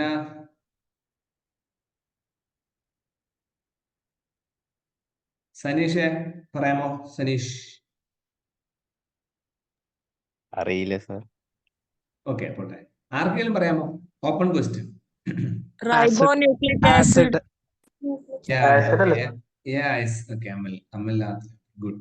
സോ mRNA എന്ന് പറയുമ്പോൾ എന്താ? മെസഞ്ചർ റൈബോ ന്യൂക്ലിക് ആസിഡ് ആണ്. അപ്പൊ നമ്മൾ തന്നെ ഉണ്ടാക്കിയ first home ground mRNA COVID-19 vaccine ആണ്. പൂനെയിലുള്ള ജനോവ ബയോ ഫാർമസ്യൂട്ടിക്കൽസ് ആണ് ഇത് ഡെവലപ്പ് ചെയ്യുക. അത്രേ ഉള്ളൂ. എമർജൻസി യൂസിന് age group of 18 and above പെട്ടെന്ന് അവർക്ക് കൊടുക്കാൻ വേണ്ടിയാണ്. അപ്പൊ ഇത് അടിച്ച വാക്സിനൊക്കെ നല്ലതാണോ എന്നൊക്കെ ഡൗട്ടൊക്കെ ഇപ്പൊ ഈ കാലത്ത് വന്നിട്ടുണ്ട്. എനിവേ അവര് ഒരു ആക്സിൻ ഉണ്ടാക്കി എന്നുള്ളതാണ്. അപ്പൊ ഇത് ആരാണ് ക്രിയേറ്റ് ചെയ്യുക, അല്ലെങ്കിൽ ഇതിന് കൺട്രോൾ ആരാണ് ഇതിന് പെർമിഷൻ കൊടുക്കുക? Drug controller general of India, DCGI. ഇവർ അപ്രൂവ് ചെയ്തു 2 dose of mRNA vaccines. Stable storage at 2 to 8 degree സെൽഷ്യസിൽ സ്റ്റോർ ചെയ്യുന്ന 2 ടൈം. ഇത്രയേ ഉള്ളൂ സംഭവം. അപ്പൊ ഇത് നമ്മുടെ ഇന്ത്യയിൽ തന്നെ ഡെവലപ്പ് ചെയ്തു എന്നുള്ളതാണ് ഇതിലൊരു highlight. So that's why it's there in the news mRNA. Rest of the കണക്കുകൾ അതെങ്ങനെയാ വർക്ക് ചെയ്യുന്നത്, അതിന് എന്തൊക്കെയാണ് അടങ്ങിക്കുന്നത് നിങ്ങൾ വായിച്ചാൽ. അടുത്ത ഒരു important news about the partners in the blue Pacific. നമ്മുടെ ഭൂമിയില് കുറെ വലിയ വലിയ ഓഷ്യൻസ് ഉണ്ട്. അതിൽ ഏറ്റവും പ്രോമിനന്റ് ഓഷ്യനാണ് ഈ പസഫിക് ഓഷ്യൻ. സ്വാഭാവികമായിട്ടും വലിയ രാജ്യങ്ങളെല്ലാം ഈ പസഫിക് ഓഷ്യന്റെ ചുറ്റുമായിട്ടാണ് കിടക്കുന്നത്. ഇപ്പൊ US നോക്കിയാൽ അവിടെയാണ്, ഓസ്ട്രേലിയ കണക്റ്റഡ് ആണ്, ന്യൂസിലാൻഡ്, ജപ്പാൻ, UK ഇതൊക്കെ കണക്റ്റഡ്. അപ്പൊ ഇങ്ങനെ വളരെ പ്രോമിനന്റ് ആയിട്ടുള്ള വലിയ രാജ്യങ്ങൾ, പസഫിക് ഓഷ്യന് ചുറ്റും കിടക്കുന്ന വലിയ രാജ്യങ്ങൾ തമ്മിൽ പാർട്ട്ണർഷിപ്പില് കുറച്ച് പരിപാടികൾ പ്ലാൻ ചെയ്യുന്നുള്ളത് മാത്രമേ ഉള്ളൂ ഇതിലെ വലിയ ന്യൂസ്. അത് എന്തിനാണ് അങ്ങനെ ചെയ്യുന്നത് വെച്ച് കഴിഞ്ഞാൽ, അല്ലെങ്കിൽ ഈ പറഞ്ഞ partner in the blue Pacific PBP initiative പറയാൻ കാര്യം, ഈ 5 രാജ്യങ്ങൾ ഏത് US, Australia, New Zealand, Japan, UK ഇവർക്ക് ഭീഷണിയായിട്ട് ഈ പസഫിക് ഓഷ്യന്റെ ചില സ്ഥലങ്ങളിൽ ചൈന എന്ന രാജ്യത്തിന്റെ പ്രസൻസ് വരുന്നുണ്ട്. അപ്പൊ അതുകൊണ്ടാണ് അതിനെ ചെറുക്കാൻ അല്ലെങ്കിൽ അതിനെ ഒപ്പോസ് ചെയ്യാൻ വേണ്ടി ദേ ആർ ഹാവിങ് അലീസ് അല്ലെങ്കിൽ പാർട്ട്നേഴ്സ്. അത്രേ ഉള്ളൂ സംഭവം. വലിയൊരു ഇമ്പോർട്ടന്റ് ന്യൂസ് ഒന്നും അല്ല ഇത്, നിങ്ങൾക്ക് തന്നെ വായിക്കാൻ പറ്റുള്ളൂ. ഇത്ര മാത്രമേ അതിൽ എനിക്ക് പറയാനുള്ളൂ. അപ്പൊ ഇത് ചൈനയുടെ ഒരു പ്രോബ്ലം ഉണ്ട്, ചൈനയുടെ ഇൻവോൾവ്മെന്റ് വരുന്നത് കൊണ്ട് മാത്രം. ഓക്കെ, അപ്പൊ ഈ പാർട്ണർഷിപ്പിന്റെ ഭാഗമായിട്ട് ഈ രാജ്യങ്ങളിലൊക്കെ ഭൂരിഭാഗം രാജ്യങ്ങളും G7 ഉണ്ട്. അവര് partnership for the global infrastructure and investment എന്ന് പറഞ്ഞ് ചൈനയ്ക്ക് എതിരെ, ചൈനയുടെ ബെൽറ്റ് ആൻഡ് റോഡ് ഇനിഷ്യേറ്റീവ് പ്രോഗ്രാമിനെതിരെ അവരുടെ തന്നെ ഇവര് എല്ലാവരും കൂടെ ചേർന്ന് ഒരു പ്രോജക്ട് തുടങ്ങുന്നുണ്ട്. ഈ ബിൽറ്റ് ആൻഡ് റോഡ് ഇനിഷ്യേറ്റീവിനെ കുറിച്ചും G7 partnership for global infrastructure and ഇൻവെസ്റ്റ്മെന്റിനെ കുറിച്ചും കഴിഞ്ഞ ചൊവ്വാഴ്ചത്തെ ക്ലാസ്സിൽ നമ്മൾ ഓൾറെഡി എക്സ്പ്ലെയിൻ ചെയ്തതാണ്. സോ അത് കേട്ട് വെച്ച് ഇത് പഠിക്കുവാണെങ്കിൽ എളുപ്പത്തിൽ കാര്യങ്ങൾ മനസ്സിലാവും. ഓക്കെ, അപ്പൊ എന്തുകൊണ്ടാണ് ഇവര് പെട്ടെന്ന് തന്നെ ചൈന അവിടെ വന്നപ്പോൾ തന്നെ ഇവര് ചാടി ഇങ്ങനെ ഒരു തമ്മിലൊരു ടൈപ്പ് ഉണ്ടായെന്ന് വെച്ചാൽ, ഈ പസഫിക് ഓഷ്യൻ ഭയങ്കര ഇമ്പോർട്ടന്റ് ആയ ഒരു സ്ഥലം. Because among the 10 largest standing armies in the world, 10 വലിയ ആർമികൾ ഉള്ളതിൽ 7 എണ്ണവും ഇന്ത്യൻ ഓഷ്യനിലും പസഫിക് ഓഷ്യന്റെ പരിസര പ്രദേശങ്ങളിൽ നടക്കും. And 6 countries in the region possess nuclear weapons. അപ്പൊ നോക്കിക്കേ, Pacific ocean is very very important for all of the world, all of the countries in the world. And അടുത്തതോ busiest സീപോർട്ടുകൾ എല്ലാം ഇവിടെയാണ്. ബിസിനസിന്റെ 60% ഗ്ലോബൽ മാരിടൈം ട്രേഡ് ഇതിലൂടെയാണ് പോകുന്നത്. അപ്പൊ ഇതൊക്കെ ഭയങ്കര ഇമ്പോർട്ടന്റ് ആണ്. അപ്പൊ ചൈന പോലെ രാജ്യങ്ങൾ പസഫിക്കിൽ ഇടപെട്ട് കഴിഞ്ഞാൽ ഉണ്ടാകുന്ന ബുദ്ധിമുട്ട് ഭയങ്കരമായിട്ടുണ്ട്. അതിനെ തോൽപ്പിക്കാനോ അല്ലെങ്കിൽ ചെറുക്കാനോ വേണ്ടി പസഫിക് ഒരു ഗ്രൂപ്പ് ഉണ്ടാക്കിയത്. ഇതുപോലെ വേറെ ഗ്രൂപ്പ് ഉണ്ടായിരുന്നു, that is Pacific island forum. അത് ഒരു ഇന്റർ ഗവൺമെന്റൽ ഓർഗനൈസേഷൻ ആണ്, എസ്റ്റാബ്ലിഷ് ഇൻ 1971. ഇതേ പർപ്പസ് തന്നെയാണ്, പസഫിക് ഓഷ്യന് ചുറ്റുമുള്ള രാജ്യങ്ങൾ ചേർന്ന് ഹെൽപ്പ്. ഇത്രയും കാര്യങ്ങളുള്ളൂ നമുക്കതിൽ ഓർത്ത് വെക്കാം. ഇനി അടുത്തത് നമ്മൾ ഓൾറെഡി നോക്കിയതാണ്, that is anti defection law ആണ്. ഇവിടെ ഞാൻ ശിവസേനയുടെ കഥ പറഞ്ഞു, സെയിം കഥ നിങ്ങൾ ഓർത്ത് വെച്ചാൽ മതി. ബാക്കി ഈ പാരഗ്രാഫിൽ പറഞ്ഞത് നിങ്ങൾ വായിച്ചു, വേറെ അതില് ഡീറ്റെയിൽ ആയിട്ട് ഒന്നും പറയാനില്ല. ദെൻ നെക്സ്റ്റ് ഷീറ്റിൽ അണ്ടർ ഓക്കെ, ഇവിടെ ഒരു എക്സ്ട്രാ കാര്യം കൂടെ നമ്മൾ പറയുന്നത് വെച്ചാൽ, ഇന്ത്യൻ കോൺസ്റ്റിറ്റ്യൂഷനില് ആർട്ടിക്കിൾ 179 എന്താ പറയുന്നത് വെച്ചാൽ, നമ്മുടെ പാർലമെന്റിലെ MP-മാരെ എല്ലാം കൺട്രോൾ ചെയ്യാൻ വേണ്ടി ഒരു പോസ്റ്റ് വെച്ചിട്ടുണ്ട്, ദാറ്റ് ഈസ് കോൾഡ് സ്പീക്കർ. പാർലമെന്റിന്റെ ലോകസഭാ സ്പീക്കർ എന്നൊരാളാണ് ഇരിക്കുന്നത്. അപ്പൊ ഈ ലോകസഭാ സ്പീക്കർ എന്ന് പറഞ്ഞു കഴിഞ്ഞാൽ അത് ആരായിരിക്കും? അവിടെ ഏറ്റവും കൂടുതൽ ജയിച്ചു വരുന്ന ആൾക്കാർ തന്നെ ആയിരിക്കും അവിടെ വരുന്നത്, ഒരാളായിരിക്കും അവിടെ ഇരിക്കുക. അപ്പം അയാളെ റിമൂവ് ചെയ്യാൻ, അതായത് സ്പീക്കറെ ഒഴിവാക്കാൻ പറ്റുമോ? ഇല്ല. കാരണം എന്താ? അയാൾ ബാക്കിയുള്ളവരുടെ സപ്പോർട്ട്, ഭൂരിഭാഗം ആരാണോ അവരുടെ സപ്പോർട്ടിൽ ഇരിക്കുന്ന ആളാണ്. ഓക്കെ, അപ്പൊ അയാളെ ഒഴിവാക്കണമെങ്കിൽ എന്ത് ചെയ്യണം? അയാളെ ഒഴിവാക്കണമെങ്കിൽ ഒരു നോട്ടീസ് കൊടുക്കും, എന്നിട്ട് 14 ദിവസം വെയിറ്റ് ചെയ്യണം. അങ്ങനെ കുറച്ച് വലിയ പ്രോസസ് അതിലുണ്ട്. ഓക്കെ, അപ്പം ഇവിടെ in the 2016 Nabam Rebia ruling, okay, ഒരു ഓർഡർ വന്നതാണ്, സുപ്രീം കോടതിയുടെ ഓർഡർ പോലെ. സുപ്രീം കോടതി interpreted article 171 specifically the term all the then member of the assembly to means the composition of the house at the date or time of giving the notice for the removal of the speaker. ആ സ്പീക്കറെ remove ചെയ്യാൻ വേണ്ടി നമ്മൾ notice കൊടുക്കുമ്പോൾ, ആ notice കൊടുക്കുന്ന സമയത്ത് ആ അസംബ്ലിക്കകത്ത്, അതായത് ആ മുറിക്കകത്ത് എത്ര പേരുണ്ട് എന്ന്, അല്ലെങ്കിൽ അവരെ ആ ഡേറ്റ് എന്ത്, ആ സമയം എന്ത് എന്നൊക്കെ കൃത്യമായിട്ട് നോക്കിയിട്ട് മാത്രമേ ആ സ്റ്റെപ്പ് എടുക്കാൻ പറ്റൂ എന്നുള്ളതാണ് ഈ നബാം റാബിയ റൂളിംഗ് കൊണ്ട് ഉദ്ദേശിക്കുന്നത്. നമ്മളെ എക്സാം പോയിന്റ് ഓഫ് വ്യൂവിൽ വലിയ ഇമ്പോർട്ടന്റ് അല്ല, എക്സാം പോയിന്റ് ഓഫ് വ്യൂവിൽ ഇത്ര ഓർത്താൽ മതി. എങ്ങനെയാണ് ഒരു പാർലമെന്റിൽ സ്പീക്കറെ റിമൂവ് ചെയ്യാം? സ്പീക്കറെ റിമൂവ് ചെയ്യണമെങ്കിൽ എന്താ എഴുതിയേക്കുന്നത് ഇവിടെ? Under article 179 speaker can be removed by a resolution of the assembly passed by the majority. അത്രേ ഉള്ളൂ. ബാക്കിയുള്ള ചുമ്മാ തമാശകൾ ഓർത്ത് വെച്ചാൽ. അപ്പം ആ അസംബ്ലിയിലുള്ളവരിൽ ഭൂരിഭാഗം ഒരു റെസൊല്യൂഷൻ, അവരെല്ലാം കൂടെ ഒരു തീരുമാനം എടുക്കുകയാണ്, ഒരു നോട്ടീസ് എഴുതി ഉണ്ടാക്കിയിട്ട് എല്ലാവരും ഒപ്പിച്ചു. ആ ഭൂരിഭാഗം പേര് ഒപ്പിട്ടാൽ അയാളെ നമുക്ക് റിമൂവ് ചെയ്യാം. ആരെ? Speaker of the Lok Sabha. അപ്പൊ വെറുതെ റിമൂവ് ചെയ്യാൻ പറ്റുമോ? ഇല്ല. നോട്ടീസ് കൊടുക്കണം, 14 ദിവസം, മിനിമം അറ്റ്ലീസ്റ്റ് 14 ദിവസം. ഇത്രയും പോയിന്റ്സ് അവിടെ ഓർത്തു. അപ്പൊ ഈ ഇന്നത്തെ രണ്ടാമത്തെ, അതായത് 17ാമത്തെ കറണ്ട് അഫയർ ഷീറ്റിലുള്ള പോയിന്റ്സ് ഒന്നുകൂടെ നമുക്ക് റിവൈസ് ചെയ്യാം. ഫസ്റ്റ് വൺ നമുക്ക് മഹൽ നോബിസിനെ കുറിച്ച്, സെക്കൻഡ് വൺ ഈസ് മീനാകാരിയും വാരണാസിയുടെ ടോയ്സും, തടി കൊണ്ടുള്ള ടോയ്സും, അതിന്റെ ഡീറ്റെയിൽസ്, GI ടാഗിന്റെ കഥ, അടുത്തത് mRNA വാക്സിന്റെ പ്രത്യേകത, and the last one is Pacific, blue Pacific എന്നുള്ള കൺസെപ്റ്റ്, ആൻഡ് അടുത്തത് നമ്മൾ പറഞ്ഞു ആന്റി ഡിഫെക്ഷൻ. ഓക്കെ, അതിലെ ഒരു എക്സ്പ്രഷനിൽ എക്സ്ക്ലൂസീവ് എന്താ? ആർട്ടിക്കിൾ 170 എന്താ ഉദ്ദേശിക്കുന്നത്? സ്പീക്കർ, സ്പീക്കറെ റിമൂവ് ചെയ്യാൻ. എങ്ങനെ റിമൂവ് ചെയ്യാന്നുള്ളത് പറയുന്നുണ്ട്. എവിടുത്തെ speaker? Lower pass. Okay, so ഞാൻ ഇന്ന് ഈ പറഞ്ഞ പോയിന്റ്സിൽ ഏതെങ്കിലും പോയിന്റ്സിൽ ആർക്കെങ്കിലും സംശയം ഉണ്ടെങ്കിൽ they can unmute themselves and ask questions. ഇന്ന് എനിക്ക് ഇത്രയാണ് പറയാനുള്ളത്. ആർക്കെങ്കിലും സംശയങ്ങളുണ്ടോ? ആർഷ, ഇല്ല സർ. ദുർഗ,